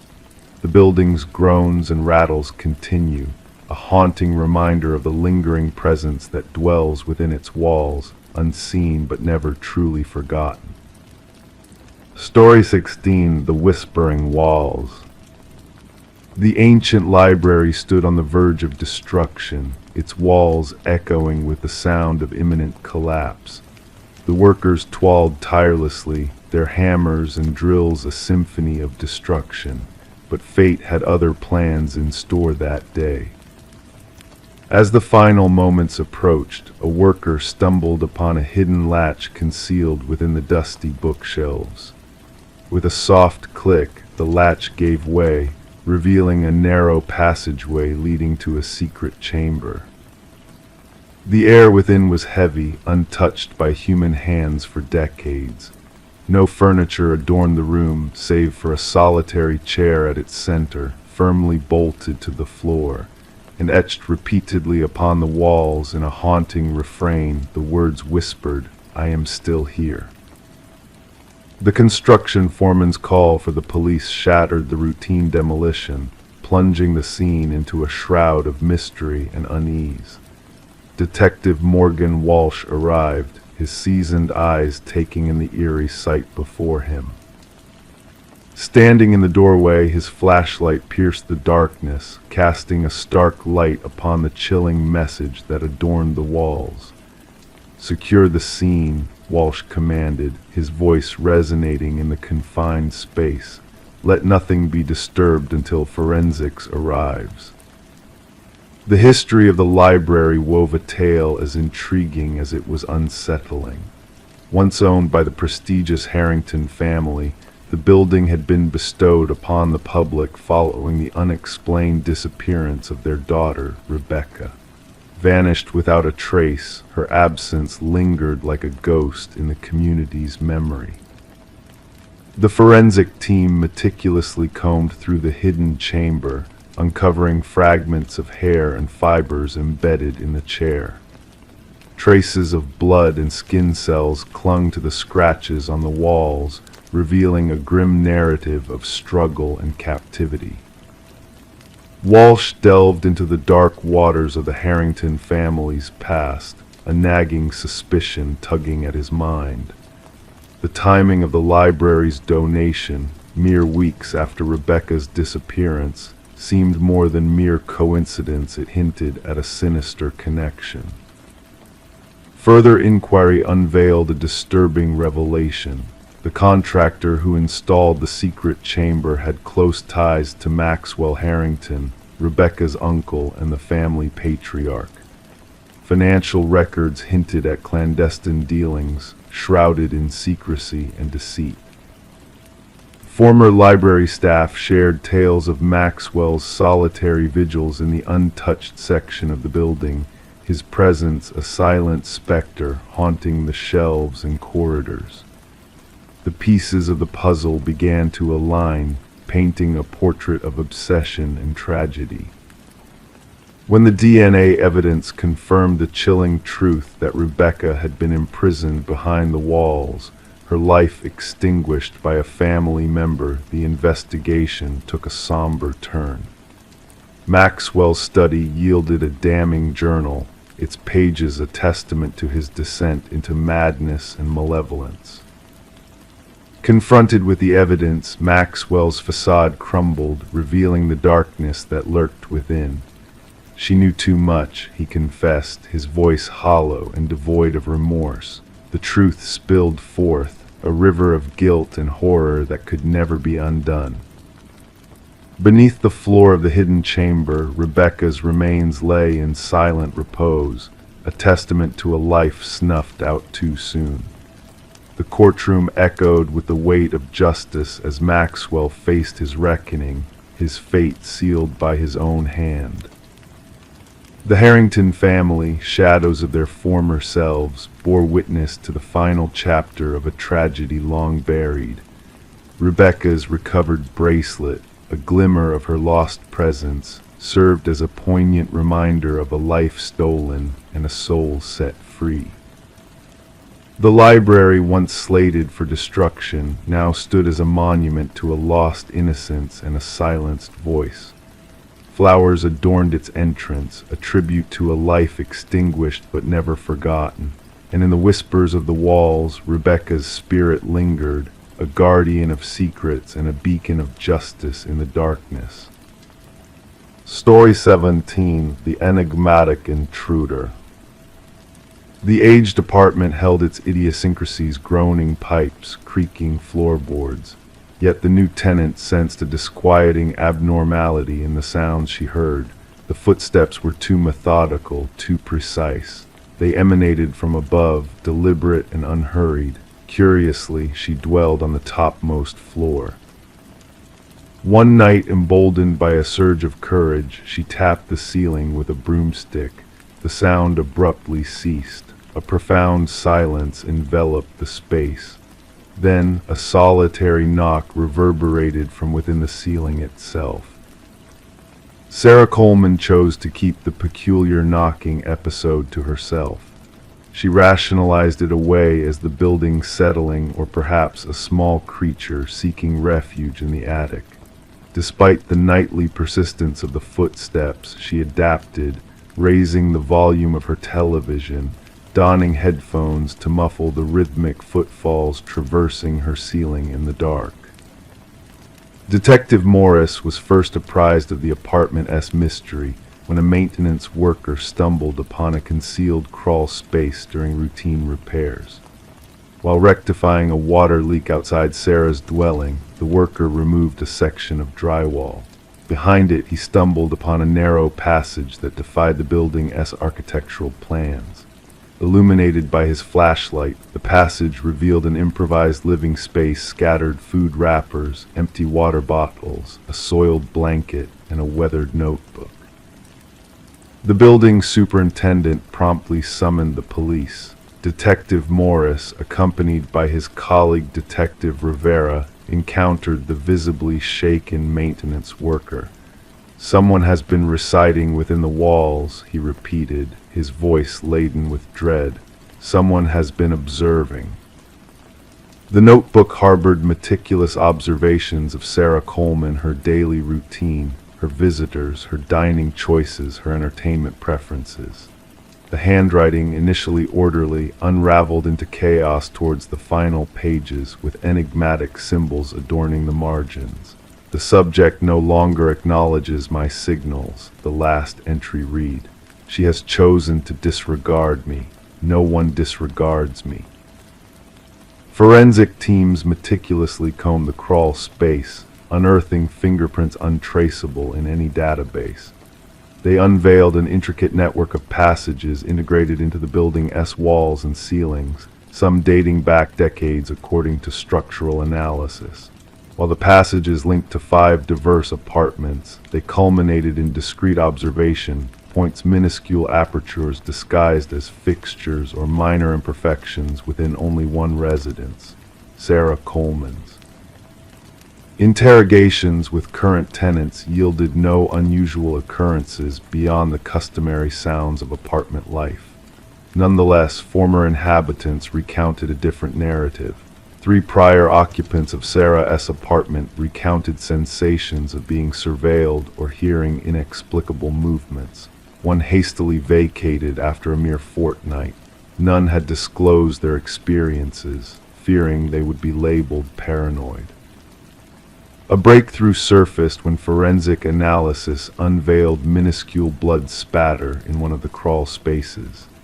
DNA testing linked the blood to Martin Weaver, a former tenant who had mysteriously vanished 4 years prior. Despite his family filing a missing persons report, the case had grown cold. Martin had resided directly beneath Sarah's abode. Detective Morris revisited Martin's disappearance. According to neighbors, Martin had raised complaints about noises emanating from above his apartment. He had confronted the tenant residing overhead, at the time a reserved individual named Edward who kept to himself. Shortly thereafter, Martin vanished, and Edward absconded the following month, leaving no forwarding address. A review of Edward's rental history unveiled a pattern. He had inhabited 6 distinct apartment buildings over 2 decades. In each instance, he had sought top-floor units, forged minimal social connections, and eventually vanished without a trace. A resident from his 3rd abode recollected him as intense, recalling his frequent lamentations about yearning for silence. Property records divulged that Edward had procured remote rural land. Upon reaching the location, investigators unearthed a cabin adorned with photographs and notes. Images of tenants from varied apartment complexes, including Sarah Coleman and Martin Weaver, adorned the walls. Charts mapping out ventilation systems and structural vulnerabilities littered the space. Meticulous journals chronicled observations of the subjects and maintaining the environment. At the cabin's epicenter stood a corkboard embellished with newspaper clippings, missing persons reports, 6 in total. All were former residents of buildings Edward had occupied. Deep gouges marred the floor beneath the board, suggestive of a heavy object being dragged repeatedly. Behind the cabin, cadaver dogs led investigators to a freshly disturbed patch of soil. Excavation revealed human remains, and then another burial site, and another. As forensic anthropologists commenced the arduous process of identifying the victims, Detective Morris revisited Sarah's apartment complex. Though the crawl spaces had been sealed off, residents still reported intermittent noises. During the installation of a new security system, maintenance workers encountered an object nestled in a corner where the ceiling met the wall, a recent notebook, mirroring the original. The initial page bore a solitary line: "They discovered my former lair, but not my current one." The script mirrored that of the former notebook. The ultimate page showcased a rudimentary sketch of Sarah's apartment layout, highlighting a new passage in crimson, and a date for that very night. Officers hastened to evacuate Sarah, only to find her dwelling deserted. Her phone lay abandoned on the kitchen counter. The television played silently. The shower ran unattended. Within the bathroom, a message materialized on the fogged mirror, etched by a finger: "Look up." The ceiling panel above the shower had been dislodged. The manhunt for Edward endures. Investigators have identified him as Edward Mercer, a former construction worker specializing in renovations. His expertise in building structures facilitated the creation of concealed observation posts and passageways. Thermal imaging scans of Sarah's edifice revealed no indication of ongoing habitation within the walls. Sarah Coleman remains absent, her case interwoven with analogous disappearances spanning several states.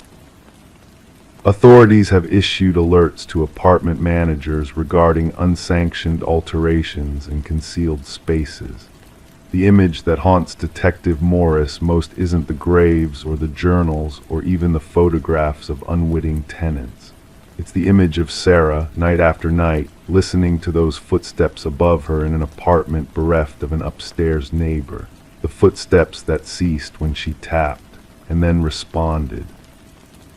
Occasionally, during nocturnal solitude in his abode, Detective Morris finds himself gazing upwards at his ceiling, listening, waiting, pondering who else may be listening too. Story 18, The Unseen Observer. She never fancied venturing up there, but the storm's wrath and the ensuing leak in the roof left her no choice. The attic loomed above, a repository of forgotten relics cloaked in dust and cobwebs. Amidst the shadows, nestled in the farthest nook, sat an ancient dollhouse. Its eerie, intricate details were unsettling, with miniature furniture meticulously arranged. Yet upon closer inspection, a wave of unease washed over her. The figures within were not dolls. They were diminutive, hand-carved replicas of her very own family. Each tiny figure was meticulously placed, mirroring the exact positions of her family members downstairs, with one glaring exception. The figure meant to represent her was peculiarly stationed by the attic door. Rebecca Morgan tentatively traced her finger along the dollhouse roof, feeling the grooves where the tiny wooden figure stood. A shiver ran down her spine, unrelated to the chilly draft whispering through the rafters. The presence of the dollhouse was inexplicable. This wasn't her childhood abode, but a rental property the family had only recently inhabited. The unsettling discovery prompted Rebecca to urgently contact law enforcement. Officers arrived at the suburban residence to find a distraught family, reluctant to venture back upstairs. Detective Sarah Harmon, the lead investigator, initially brushed off their concerns as a hoax or perhaps mere paranoia stemming from adjusting to a new dwelling. The level of detail was what struck me, Detective Harmon later recounted. Each miniature figurine captured a distinct trait of every family member: the father's receding hairline, the son's hoodie, even the mother's tiny birthmark. The investigation took a chilling turn when forensic teams uncovered fingerprints on the dollhouse that did not match those of any family member. Even more unsettling were microscopic cameras embedded in the eyes of each miniature figure, all linked to a sophisticated surveillance system concealed beneath the dollhouse.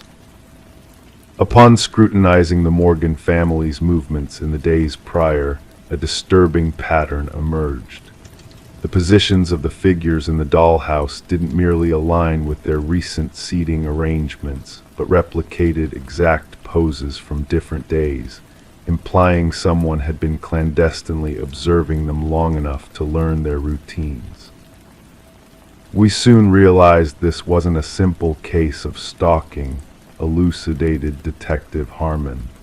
The perpetrator exhibited an obsession seldom seen in criminal psychology.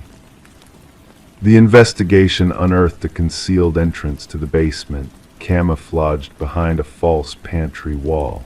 Inside, investigators stumbled upon a makeshift living quarters, indicating that an intruder had been covertly dwelling beneath the family for weeks.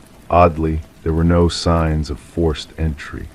Property records disclosed that the house had stood vacant for nearly a year before the Morgans' arrival. The former owners, an elderly couple, had both passed away within a short span, leaving their son in charge of the estate sale and subsequent property rental. Interrogations with neighbors yielded scant information. Most remained oblivious to any peculiar occurrences, except for one elderly woman who sporadically noticed lights in the vacant house. She assumed it was the real estate agents showcasing the property and never suspected unauthorized habitation. A breakthrough emerged through digital forensics. Analysis of the surveillance system linked to the miniature cameras led investigators to a small apartment across town. Inside, walls adorned with photographs of the Morgan family and previous residents of the house greeted them. Detailed journal entries meticulously chronicled the daily routines of each family member. However, the most disconcerting find was a workshop filled with numerous partially completed dollhouses, each representing a different local residence. The apartment belonged to Martin Wells, the son of the former homeowners. Financial records unveiled mounting debt following his parents' demise. Rather than selling the house outright, he opted to sustain himself by creating a concealed living space, all while collecting rent from unsuspecting tenants. The dollhouse served as his command center, elucidated the forensic psychologist engaged in the case. Each miniature figure symbolized someone he surveilled. Rebecca's figure by the attic door wasn't a threat, it was his acknowledgement of her discovery of his surveillance network. During interrogation, Wells maintained an eerie composure as he elucidated his motives. They were living in my house, slumbering in my parents' chamber. I needed assurance they treated it with reverence. When questioned about the positioned figures, he simply stated, I wanted them to realize I was forever watching. Psychological evaluations unveiled a convoluted case of possessive delusion. Unable to cope with the loss of his childhood home, Wells contrived an elaborate system to retain dominion over it. The dollhouse evolved into his means of asserting possession over both the property and its inhabitants. The Morgan family never set foot in the house again. Rebecca later confided that the most haunting moment wasn't discovering the dollhouse, but comprehending its implications. Someone had been surveilling us all along, dissecting our lives, reducing us to mere playthings. The true horror wasn't the dollhouse itself, it was realizing that in his mind, we were mere pawns to be manipulated and watched. Wells faced multiple charges including stalking, invasion of privacy, illegal surveillance, and breaking and entering. The case spurred a reassessment of real estate disclosure regulations concerning deaths on properties and agents' accountability to ensure homes are appropriately vacated before new occupants move in. During sentencing, the judge denounced the egregious violation the Morgan family had endured. You didn't just invade their living space, you violated their sense of security and independence. You scrutinized their most intimate moments and recreated them for your own amusement. What perplexes criminologists about this case is how long Wells might have persisted unnoticed had Rebecca not stumbled upon the dollhouse. Analysis of his journals indicated that he had surreptitiously resided within various homes for nearly 2 years, crafting dollhouses for each family under surveillance. The Morgan family eventually settled in a new locale, but Rebecca admitted in her victim impact statement that she still habitually checks closets and hidden spaces. She purged their new residence of all dollhouses and miniatures. Some days I can't shake the feeling of being observed, she confessed. I wonder if somewhere, someone is manipulating a miniature version of me in a dollhouse I have yet to discover. Story 19. Once upon a time, in a town shrouded in whispers and secrets, there stood a mysterious house at the edge of the woods. It lingered there, forgotten and forsaken, its darkened windows staring out into the unknown, its weary porch bearing the weight of countless years gone by. No one in the town spoke of it, no one claimed ownership, and the origins of its construction faded into the mists of memory. One fateful day, a group of hikers unknowingly trespassed into the realm of the enigmatic house. As they drew near, a peculiar sight caught their eyes: names, carved deeply into the wooden siding as if etched with purpose, as if foretelling a haunting tale. Among these names, weathered by time, one stood out fresh and unblemished, a name unfamiliar to all who beheld it. A name that sent shivers down their spines, a name that seemed to whisper secrets of the past. The night descended like a heavy curtain as the call came in, a mere trespassing report to the ears of the dispatch. Mason Wright, the lead hiker, trembled as he recounted the discovery of his own name etched into the walls of the abandoned house. What began as a routine investigation for the responding officers soon spiraled into a labyrinth of the inexplicable. In the depths of the forest, Detective Sarah Keller arrived, her flashlight slicing through the darkness to reveal the haunting sight before her. The names of 27 souls adorned the walls, a macabre memorial to those who had vanished into the woods. Each name told a story of loss, of mystery, of lives interrupted in the midst of nature's embrace. And at the bottom, freshly carved, stood the name of Mason Wright, a man bewildered by his inexplicable connection to the house of forgotten names.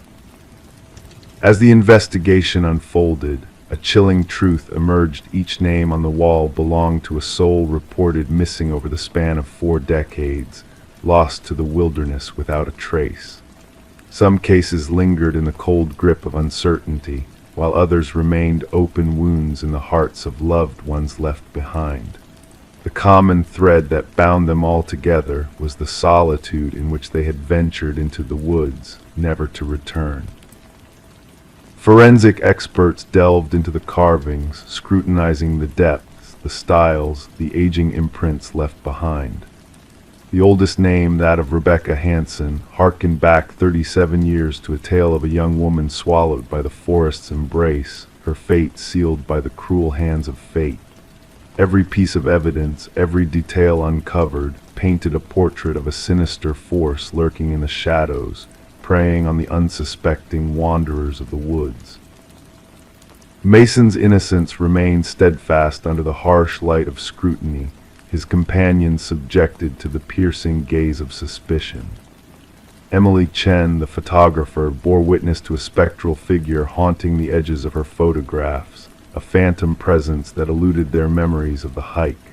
The house, though seemingly abandoned, held secrets within its walls, a macabre collection of personal effects belonging to the lost souls whose names adorned its exterior. Amidst the chaos and mounting dread, Mason's world began to unravel, besieged by phantom whispers, ghostly footprints, and unseen watchers in the night. The specter of Victor Blackwood, the reclusive hunter of the past, loomed large over the unfolding tragedy, his legacy a dark stain on the fabric of reality. As the hunt for Blackwood intensified, the forest whispered of ancient secrets, of hidden truths waiting to be unearthed. The journal found within the hunting blind spoke of a twisted obsession, a descent into madness fueled by a hunger for the hunt, for the capture of human prey. The man behind the names, the shadows, remained elusive, a phantom of the woods, a nightmare made flesh. And then, as the net closed in, as the trap was set, as hope flickered like a dying ember, the unthinkable happened. Mason vanished into the night, leaving behind a cryptic message etched into the walls of his room, a chilling prophecy of the hunter becoming the hunted. The forest held its breath, the house stood silent and watchful, and the names on the wall whispered their tales of sorrow and fear to those who dared to listen. The search continued, the mystery deepened, and the legend of the house at the edge of the woods grew, casting a shadow over the hearts of all who passed by. In the stillness of the night, where the wind carries echoes of forgotten voices, the house remains a sentinel of the past, a guardian of secrets untold. And as the moonlight bathes the worn walls in its silvery glow, the names on the wall stand witness to a tale that will never be spoken, a tale that lingers in the depths of the forest, waiting to ensnare the unwary and the curious. The house at the edge of the woods keeps its vigil, its mysteries hidden in plain sight, its horrors veiled in shadows. And those who know of its existence, who feel its eerie presence in the quiet of the night, dare not speak its name, lest they too become a part of the haunting legacy of the forgotten souls lost to the woods. Story 20. The tale began as a mere oddity for the new residents, a quirk in the night with the crackling intercom system of the old house. A relic from bygone days, revamped but left to gather dust in the shadows of forgotten memories. One fateful night, the husband, driven by curiosity, pressed the button on the aged intercom. A whisper, like a ghostly echo, crackled through the speaker, sending shivers down his spine. "Why did you come back?" The words hung in the air, chilling in their mystery. Startled, he recoiled, hands trembling in the dimly lit hallway. His wife, a silent witness behind him, softly murmured, "I never said that." The grand Victorian manor stood solemn, embraced by ancient oak trees, its exterior weathered by time yet concealing a modernized interior. Daniel and Meredith Parker, drawn to its historical charm, had acquired the property at an unexpectedly reasonable cost, despite the unease of the real estate agent during the showing. The vintage intercom system, a feature connecting all corners of the house, had piqued the interest of the history-loving couple. Detective Sarah Reeves arrived at the property, the gravel crunching under the tires of her unmarked car. The call had been about a potential break-in, but a subtle undertone in the dispatcher's voice hinted at a deeper enigma. Daniel, his pallor evident even in the faint porch light, welcomed Detective Reeves into the house. "It all began with the intercom," he recounted, leading her through the grand foyer. First, just static, then whispers, and finally full sentences. My wife thought I was imagining it until she heard it too. In the living room, Meredith sat stiffly on an antique sofa, her hands wrapped around a steaming mug left untouched. "We discovered something hidden behind the wall," she stated abruptly. Daniel wanted to expand the kitchen pantry, and as he tore down the drywall, her voice faltered, eyes reflecting the weight of the revelation. Concealed behind the wall, swathed in deteriorating plastic, lay a small leather-bound journal. Detective Reeves, gloved hands delicately handling the fragile pages, uncovered the elegant yet frantic script of Alina, the previous owner. Her entries unveiled a growing paranoia about her husband Vincent's intentions to harm her. "The last entry dates back 30 years, Daniel elucidated. After that, silence. The previous owners mentioned purchasing the house from an elderly man who relocated to a retirement community. Further investigation unveiled the truth behind the enigmatic couple, Vincent and Alina Blackwood, who once resided in the house. Property records indicated Vincent's swift sale of the house following Alina's alleged departure. No divorce records, no change of address, no trace of Alina's existence beyond the final journal entry. Detective Reeves mobilized a team to scrutinize every inch of the property. Ground-penetrating radar exposed anomalies beneath the garden shed's concrete foundation. As the investigators breached the aged concrete, the grim reality surfaced in the form of human remains. Forensic analysis confirmed the skeleton as that of a woman in her 40s, bearing signs of fatal head trauma.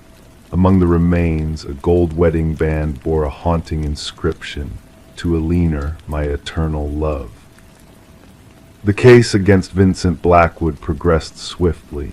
Now residing in a care facility, elderly but lucid, he comprehended the gravity of the charges. Confronted with the evidence, his chillingly composed response sent a shiver through Detective Reeves. She wouldn't cease her ceaseless prattle, Vincent recounted, his voice unnervingly tranquil. Always babbling through that cursed intercom, monitoring me, interrogating me. I disconnected it, but she ingeniously rewired it, determined to reach me wherever I roamed in the house. His vacant gaze met theirs. I yearned for silence.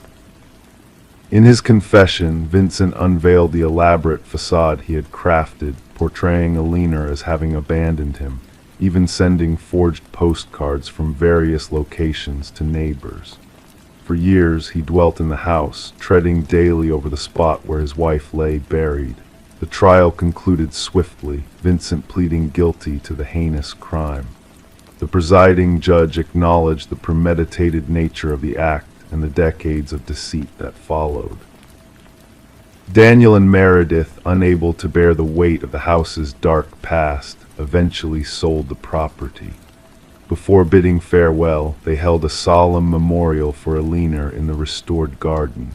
The subsequent owners removed the intercom system during renovations, the workers recounting whispers and static during its dismantling, attributing it to mere interference from their tools. Detective Reeves revisited the Blackwood case file before its archival. As she sealed the manila folder, she pondered how the house itself had transcended time to unveil its hidden truths. Justice had finally caught up with Vincent Blackwood, all thanks to Alina's relentless voice breaking through the veil of silence. Among the local law enforcement, the case became known as the house that answered back. Occasionally, Detective Reeves would pass by the property on her way home. She never halted, yet she would slow down, window cracked open, catching whispers carried on a gentle breeze. Story 21. In the quiet neighborhood where time seemed to stand still, there stood a house that had been vacant for years. Whispers among the neighbors spoke of a young woman who had mysteriously disappeared, leaving the house shrouded in an eerie silence. When the new tenants finally crossed the threshold, they were met with a chilling discovery: the bedroom door was locked from the inside. With a sense of trepidation, they managed to pry open the stubborn door, revealing a room frozen in time. The air inside was heavy with the weight of years gone by, thick with dust that danced in the dim light filtering through the curtains. Yet, amidst the stillness, something felt amiss. The bed was neatly made, untouched by time. The mirror gleamed, reflecting a room untouched by human hands for far too long. And there, upon the desk, stood a lone candle, its flame long extinguished, leaving behind a pool of wax like frozen tears. But the true mystery lay in the open notebook, its pages filled with the ink of a lost soul. Detective Morgan, a figure cloaked in shadows, traced his fingers over the words penned by Elise Winters, a young woman who had vanished without a trace 5 long years ago. Her handwriting, a testament to a meticulous mind, flowed across the pages with precision until it reached a chilling crescendo, the final entry, etched with desperation and fear. "I know he's watching me tonight," the words whispered from the page. "If something happens, know that it wasn't random." As the detective delved deeper into the secrets locked within the room, the truth began to unravel like a thread pulled from the fabric of time. Elise, a paralegal entangled in the web of a prestigious law firm's deceit, had stumbled upon a truth that threatened to shatter the facade of power and privilege. Her pursuit of justice had led her down a dark path, marked by late nights and whispered conversations. Colleagues spoke of her dedication and her growing unease, a shadow creeping over her bright spirit in the days leading up to her disappearance. The room, a silent witness to her final moments, held clues that whispered of a struggle unseen. A candle, a warped desk, a hidden compartment, all pieces of a puzzle waiting to be solved. And as the investigators peeled back the layers of deception, they unearthed a truth more sinister than they could have imagined. Hidden flash drives, secret recordings, and a trail of corruption leading straight to the heart of darkness. Vincent Harriman, a man cloaked in shadows, stood at the center of the web, his hands stained with the blood of those who dared to defy him. But justice, like a slumbering beast, stirred from its sleep, ready to mete out its final verdict. Through hidden passages and forgotten tunnels, the truth emerged like a ghost from the shadows. Harriman's crimes, laid bare for all to see, could no longer hide behind the veil of secrecy. In a courtroom filled with hushed whispers and solemn faces, the final chapter of Elise's story unfolded. Harriman's lies crumbled like a house of cards, his guilt etched in the eyes of those who had sought to bury the truth. And as Elise's mother stood before the court, her voice trembling with emotion, she spoke of a daughter who had never truly left her room. A daughter who had sacrificed everything to expose the darkness that lurked in the hearts of men. The house, a silent sentinel on the quiet street, stood as a monument to a life cut short but not forgotten. The light that flickered in the upstairs window served as a reminder of the young woman who had refused to be silenced, even in death. And so the house remained empty, a testament to the secrets it held within its walls. Locals whispered of a presence that lingered in the shadows, a ghostly figure that stood guard over the truth that had been uncovered. In the end, justice prevailed, not in the courtroom or in the whispers of the night, but in the unwavering spirit of a young woman who had dared to stand against the darkness. Elise Winters, a name etched in history, a beacon of light in a world consumed by shadows. Story 22. The old costume shop was in its final days, liquidating its stock of forgotten treasures. Among the relics, a woman discovered a mask on a dusty shelf, its delicate features both captivating and eerily lifelike.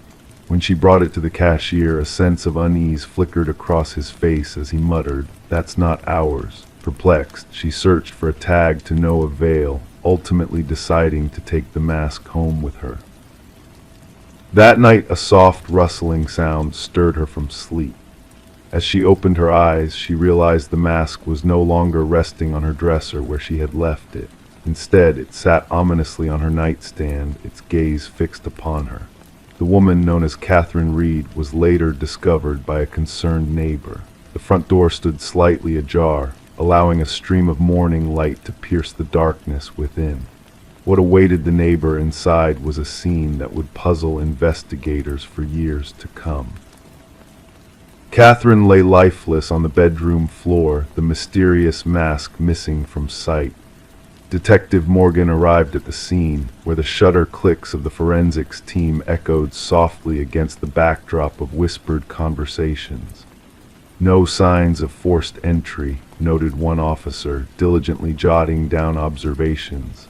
The detective, with a keen eye for detail, surveyed the room, absorbing every nuance. A partially open drawer, a lipstick-stained water glass on the nightstand, everything appeared ordinary, except for the tragedy that had befallen the woman who would never awaken. The medical examiner, with a solemn expression, examined Catherine's body. Cause of death unclear upon initial inspection. No visible injuries, no evidence of a struggle, he remarked, pointing to her face frozen in a mask of terror. Kneeling beside her, the detective whispered, something frightened her to her core.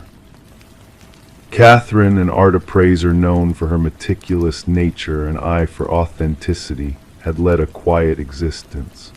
Colleagues praised her ability to discern even the subtlest of discrepancies.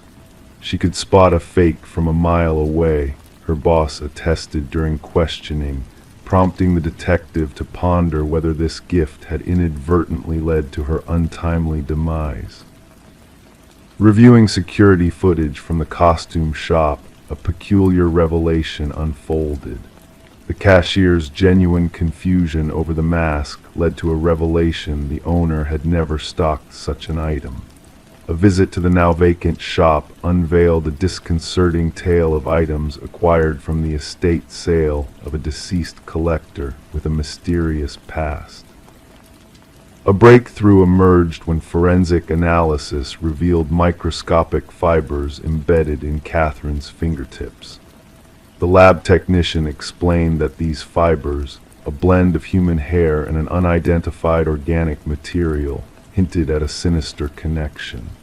Further research unveiled a series of similar deaths, each involving the acquisition of a peculiar mask and ending in a petrifying demise.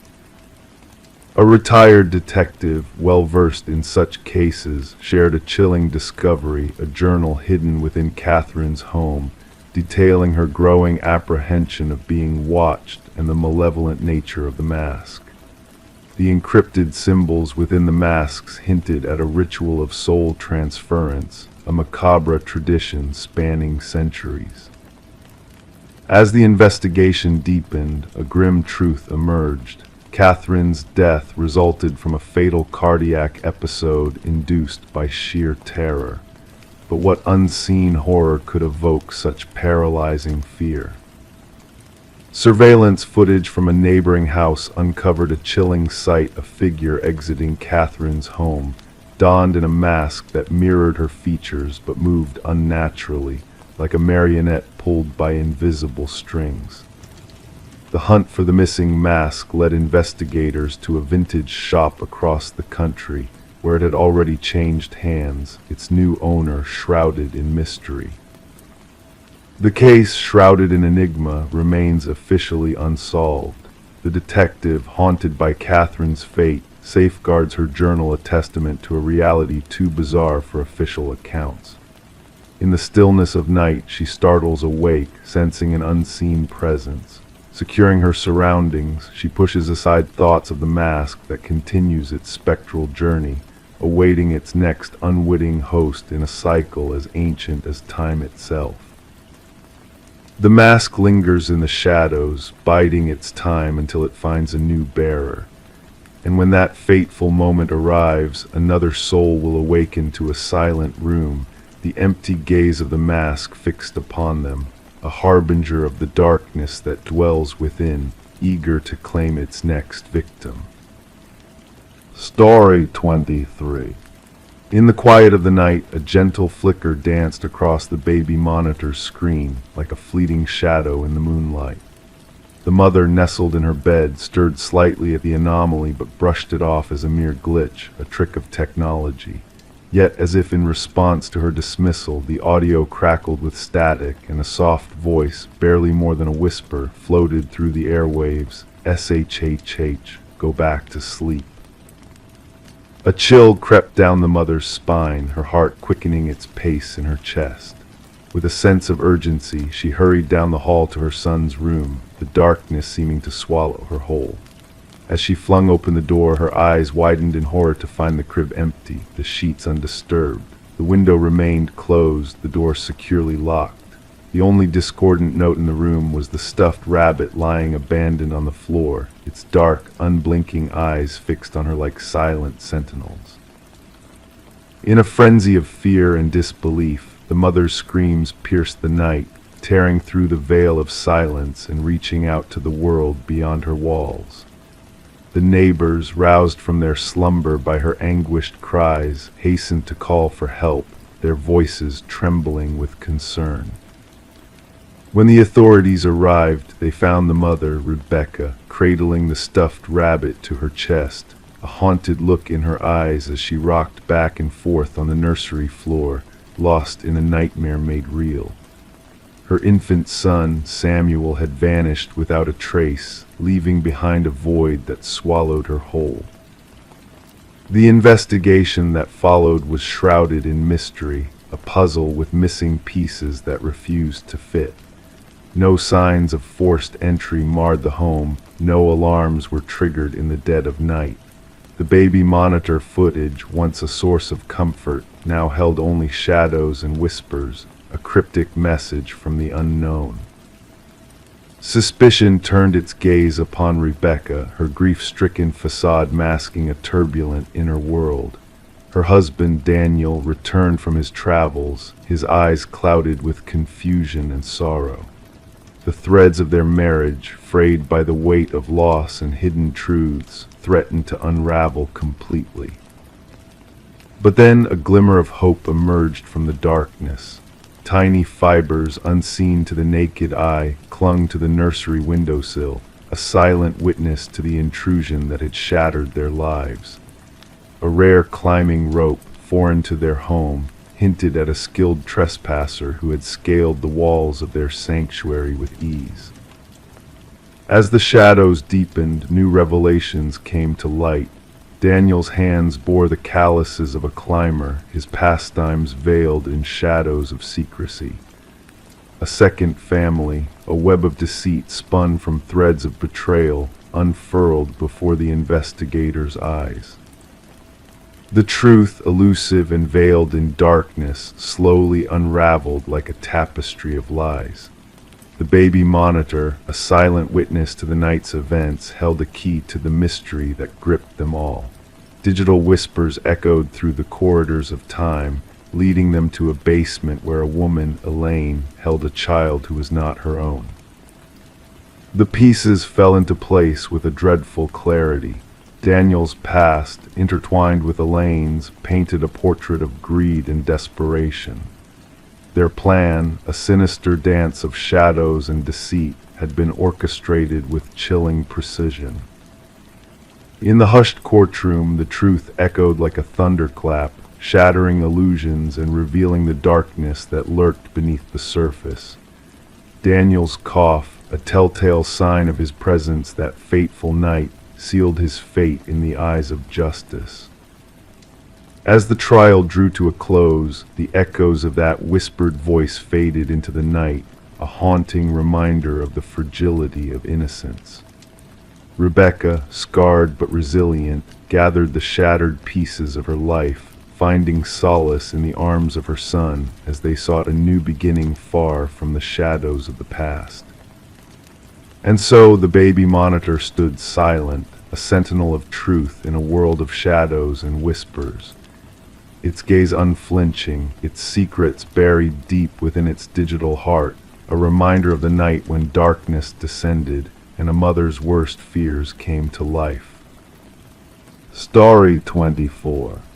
The worn envelope bore the marks of time, its edges tinged with a faded yellow hue, yet the postage stamp gleamed fresh as if it had only just embarked on its journey.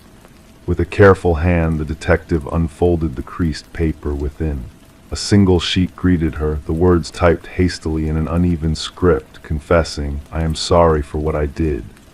The paper exuded a faint dampness, carrying with it a metallic scent that lingered in the air. It was then that the detective's keen eye caught sight of a reddish smear along the bottom edge, a grim revelation that it was not mere ink staining the page.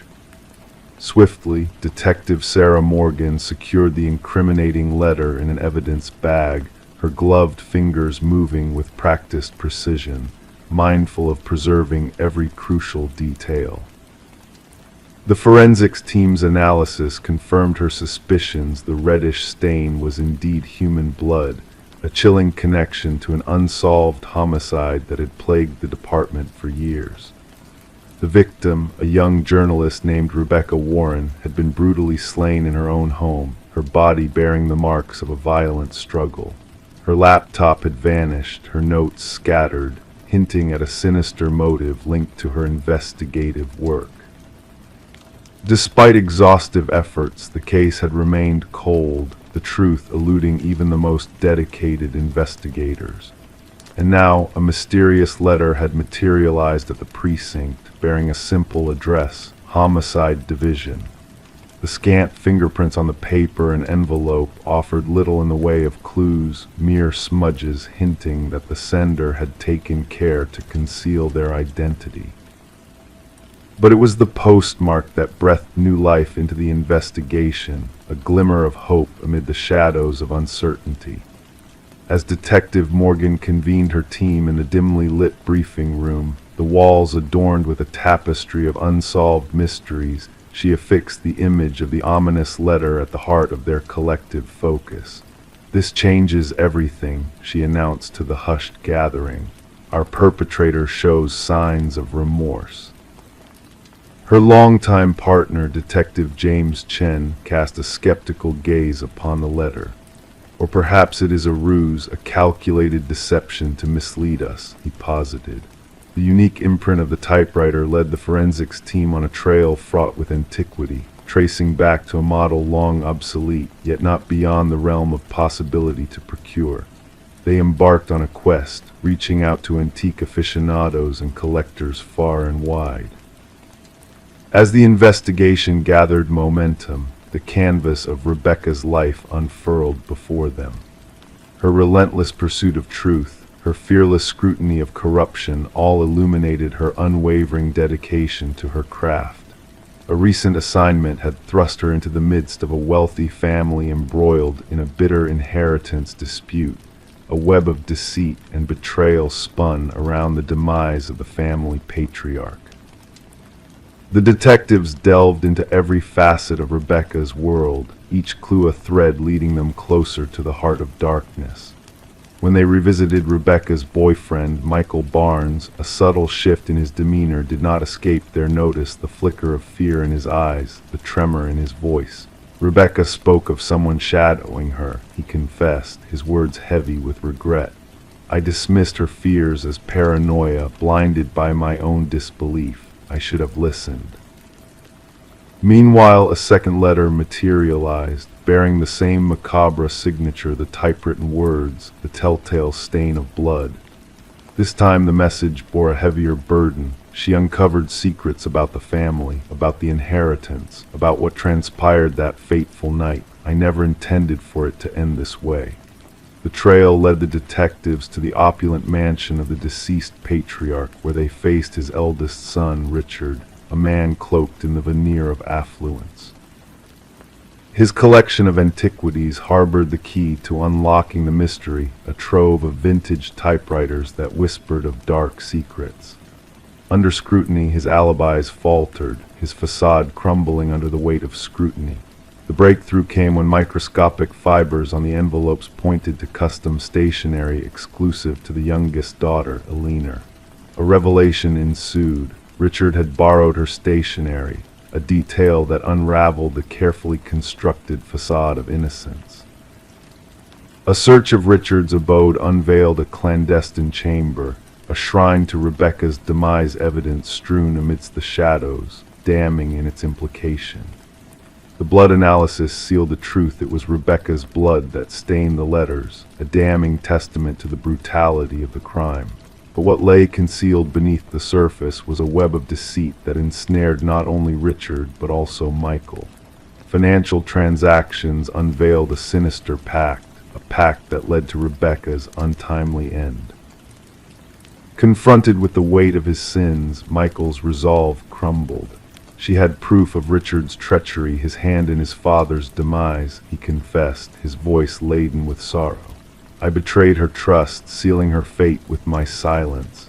And as Elena stepped forward, bearing a damning recording, the final puzzle piece fell into place. The chilling conversation between Richard and Michael, captured in black and white, laid bare the depths of their depravity. "She must be silenced for good," Richard's voice echoed with chilling finality. In the end, it was Richard's flight that sealed his fate, the long arm of justice reaching out to claim its quarry. The courtroom became a stage for justice, the evidence a damning testament to the inescapable truth. Though Richard professed his innocence, the jury's verdict rang clear, a verdict of guilt, a reckoning for the lives shattered by his hand. And as Detective Morgan stood by Rebecca's bereaved parents, a silent understanding passed between them, the closure they sought, a bittersweet salve for their wounds. The blood-stained letters lingered in evidence, a haunting reminder that even the darkest secrets cast shadows, that guilt, whether genuine or feigned, bears the weight of retribution. The tale of Rebecca Warren stood as a beacon in the annals of detective lore, a testament to the power of intuition, the echo of a typewriter's lament, and the unyielding pursuit of truth in a world cloaked in shadows. Story 25: The Unsettling Doll. In the depths of the attic, nestled beneath a worn and forgotten blanket, they discovered it. A porcelain doll of bygone days, its antique features delicate and weathered, with piercing blue eyes that seemed to hold secrets untold. Sarah and Michael, a young couple drawn to the allure of a Victorian house steeped in history and whispers of a troubled past, stumbled upon this eerie treasure. At first, they chuckled at the sight of the doll, dismissing it as just another relic of a bygone era.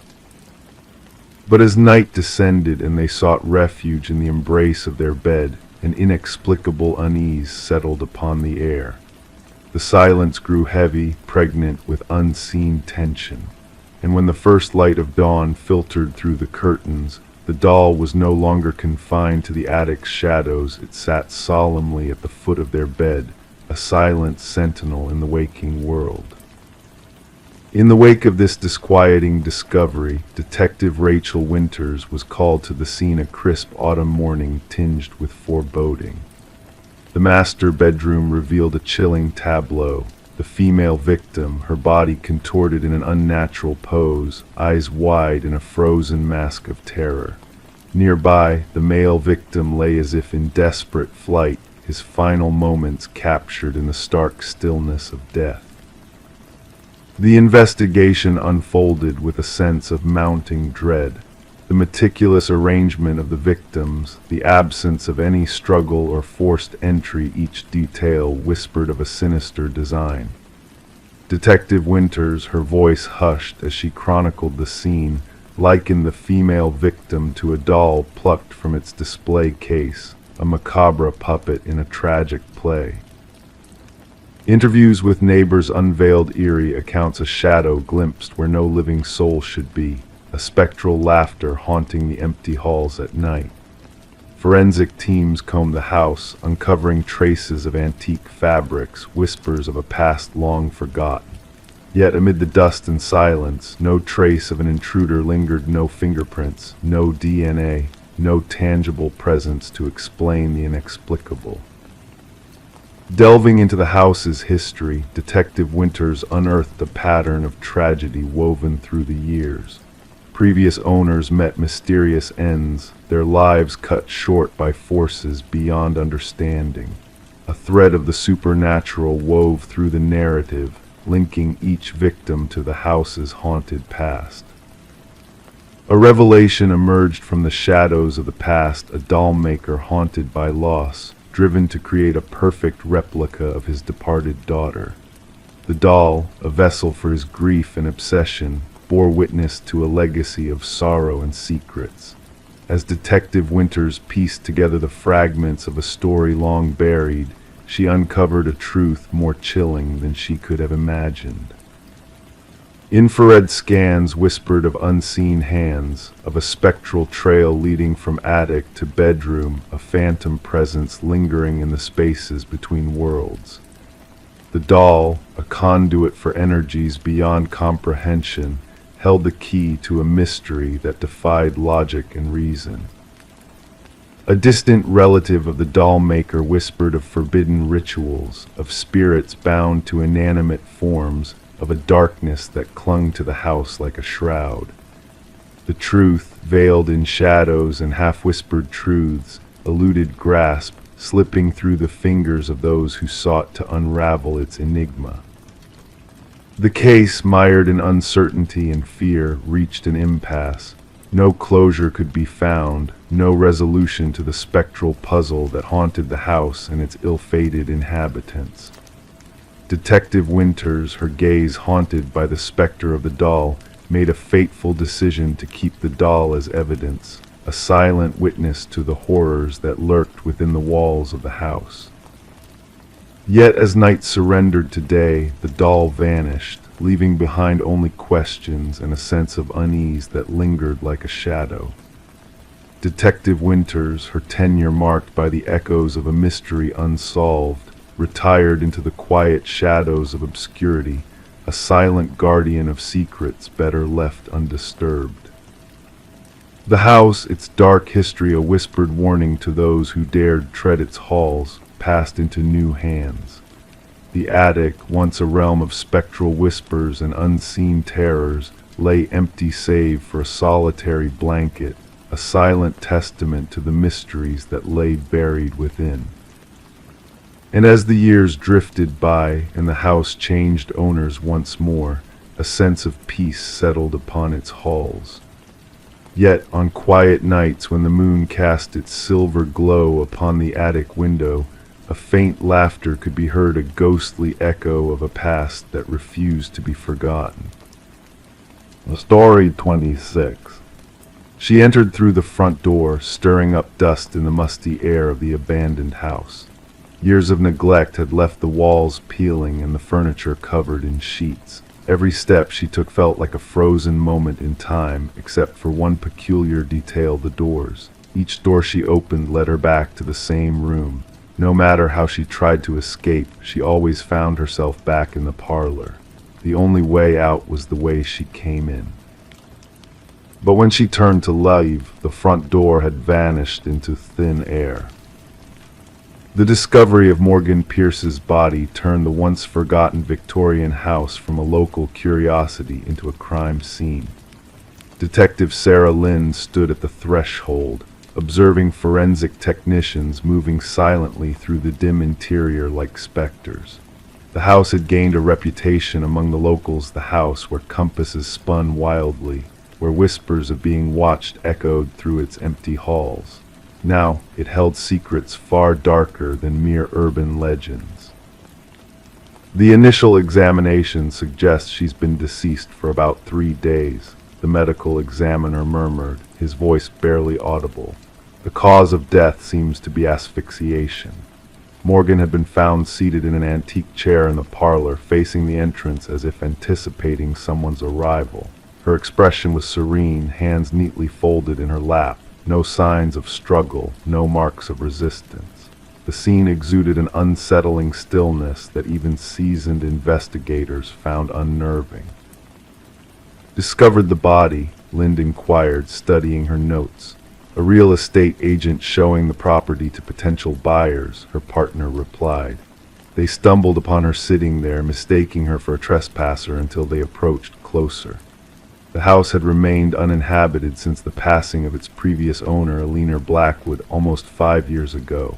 Legal disputes had left the property in a state of limbo, unwanted, unsold, and largely forgotten except by those seeking thrills or mischief.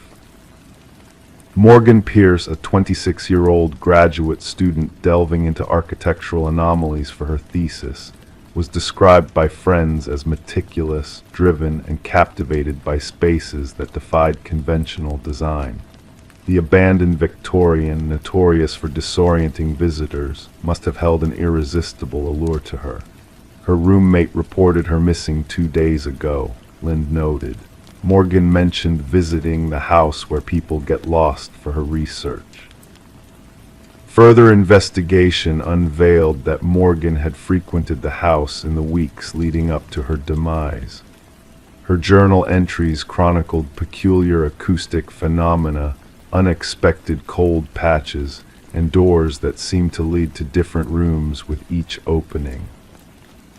In her final entry, she spoke of bringing specialized equipment to document what she termed spatial inconsistencies. However, this equipment was nowhere to be found at the scene.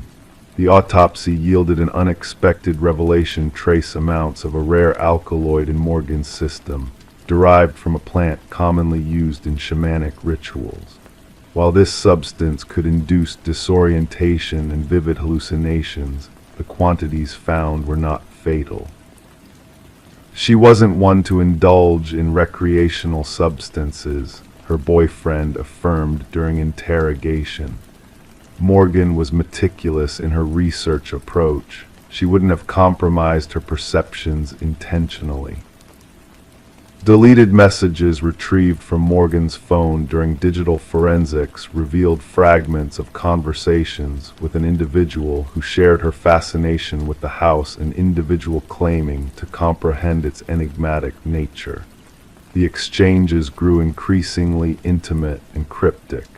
The house retains its memories, one message hinted. It yearns for someone to understand. The investigation eventually led detectives to Adam Reeves, an architectural historian who had been in correspondence with Morgan. His expertise in rare spatial phenomena had captivated her interest, evolving their professional relationship into something more personal. When questioned, Reeves appeared genuinely distraught by Morgan's untimely demise. "The house carries a reputation," he elucidated. "The original architect incorporated optical illusions and false perspectives to bewilder and confuse. Morgan believed there was a deeper layer to it, something transcending mere architectural tricks." Despite Reeves having an alibi for the estimated time of Morgan's passing, confirmed by security footage of him lecturing at a university symposium hours away, the case took an unexpected turn. A breakthrough emerged from an unexpected source: Eleanor Blackwood's grandson, presently residing overseas. Contacted by investigators, he divulged a long-standing family secret shrouded in generations of silence. "My grandmother wasn't the sole Blackwood to perish within that house," he disclosed. "Others met their demise there as well, always discovered in the parlor, always appearing at peace. The family referred to it as the claiming." He provided investigators with journals spanning decades, chronicling deaths initially attributed to heart failure or stroke. The pattern was unmistakable: individuals spending prolonged periods in the house invariably succumbed to what the family euphemistically labeled the influence. A subsequent search of the property unveiled a concealed compartment behind the parlor's fireplace. Inside, investigators stumbled upon Morgan's missing equipment and an intriguing discovery. A small chamber housed artifacts from various indigenous cultures, arranged meticulously in a geometric formation. At its core sat a weathered figurine, its features smoothed by ages of handling. Analysis identified the figurine as depicting a deity linked to liminal spaces, thresholds between realms. Residues on the artifacts matched the alkaloid detected in Morgan's system. The case took a chilling turn when dust pattern analysis within the house indicated the presence of another individual at the time of Morgan's demise. Partial fingerprints unrelated to Morgan or any documented visitors were lifted from doorknobs throughout the residence. 3 weeks into the investigation, Adam Reeves was discovered lifeless in his apartment. Mirroring Morgan's posture, he sat facing the entrance, bearing the same alkaloid as her. Clutched in his hand was a key that unlocked no door within his apartment, but perfectly fit the concealed compartment in the Victorian. In his final email sent to himself as a poignant testament, Reeves inscribed, "The house doesn't ensnare you physically, it ensnares your perception." Morgan was correct: the doors lead where they always have, yet a deceptive force convinces you of endless circles. Once you grasp the truth, departure is feasible, yet by then you no longer desire to leave. The case remains officially unresolved, marked as ongoing investigations into suspicious deaths. The Victorian has since been condemned, its access restricted by authorities. Nevertheless, whispers persist of spectral lights flickering within its walls on certain nights, and tales of visitors entering but never exiting. Some locals maintain that the house seizes those who delve too deeply into its enigmas. Others speculate that Morgan and Reeves unearthed something ancient and potent, residing in the interstices between conventional reality. The verity eludes grasp, akin to an exit within a house where all doors return to the outset. Story 27. In a quaint coffee shop that had seen the passage of time like an old friend, a man with no name made his daily pilgrimage. His presence was as constant as the morning sun, yet as enigmatic as the shifting shadows. The barista, a silent witness to his ritual, could only greet him with a knowing smile, for his name remained a mystery wrapped in the whispers of steam rising from his black coffee. But one fateful day, the man with no name broke the delicate pattern of his routine. His absence echoed louder than his usual silence, prompting concern that rippled through the familiar faces of the shop. When the authorities were summoned to investigate, they stumbled upon a clue left behind an abandoned wallet, a silent testament to a vanished soul. Detective Sarah Mercer, with a mind sharp as a winter's night, delved into the mystery that seemed to defy logic. The security footage, a ghostly record of the man's last known moments, revealed a truth stranger than fiction. He had entered, he had sat, but he had never departed, evaporating into the ether like a whisper carried away by the wind. As Mercer studied the enigmatic footage, a sense of unease crept into her bones. The man, now dubbed John Doe in the annals of the unknown, appeared ordinary in every aspect, yet his disappearance left a haunting imprint on the fabric of reality. With furrowed brows, she commanded the tech specialist to unravel the spectral threads that bound this mystery together. The investigation unfurled like a scroll of secrets, each revelation leading to more questions than answers. The wallet, a vessel of emptiness, held no clues to the man's identity save for a haunting photograph that stared back with vacant eyes. Credit cards devoid of names, numbers that led to nowhere, and a single business card offering a cryptic invitation into the unknown. The barista, a keeper of silent memories, shared fragments of a puzzle that refused to be solved. The man with no name had been a solitary figure, a phantom writer lost in the labyrinth of his thoughts. His notebook, a tome of cryptic symbols and unfamiliar sketches, whispered of worlds beyond the mundane, of realities intertwined like lovers in a timeless dance.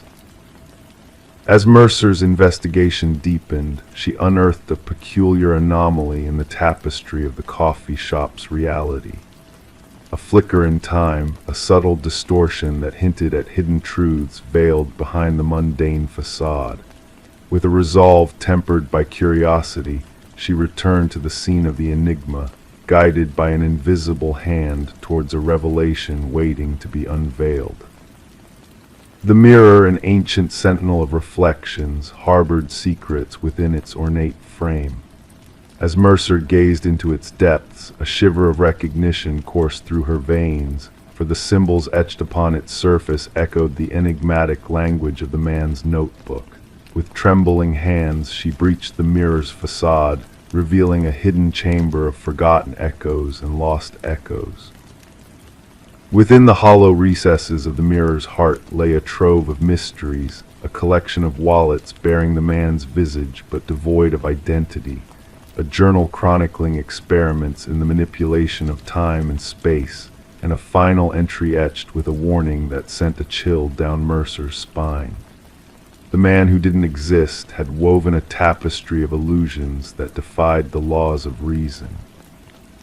As Mercer delved deeper into the labyrinthine corridors of the man's past, a voice from the shadows emerged, a woman of wisdom and secrets, a guardian of knowledge long buried beneath the sands of time. Margaret Keller, a wielder of truths unspoken, unveiled the man's true identity, a brilliant mind lost in the mists of quantum mirrors and parallel realities. The man with no name, Daniel Weston, a seeker of truths beyond the veil of existence, had dared to pierce the fabric of reality itself, to traverse the boundaries between worlds in search of answers that lay beyond mortal comprehension. His disappearance, a testament to the fragility of human understanding, left a void in the tapestry of the known. As Mercer pieced together the fragments of Weston's shattered existence, a revelation unfolded like a flower blooming in the dead of winter. The man who didn't exist had found a way to transcend the confines of his own reality, to exist in multiple planes simultaneously, a ghostly echo of a soul adrift in the currents of time. And so, the case of the man who didn't exist remained a mystery shrouded in the mists of the unknown, a tale whispered in the hushed tones of late-night storytellers. The coffee shop, a witness to the enigma of a vanished soul, closed its doors, leaving behind only echoes of a presence that lingered like a half-remembered dream. Mercer, haunted by the specter of a mind lost to the depths of the unknown, retired from the force, a silent guardian of secrets untold. And in the quiet hours of the night, neighbors would glimpse her form, hunched over a notebook that mirrored the enigmatic scribblings of a lost soul, her gaze fixed on a fragment of a mirror that shimmered with the echoes of a reality long forgotten.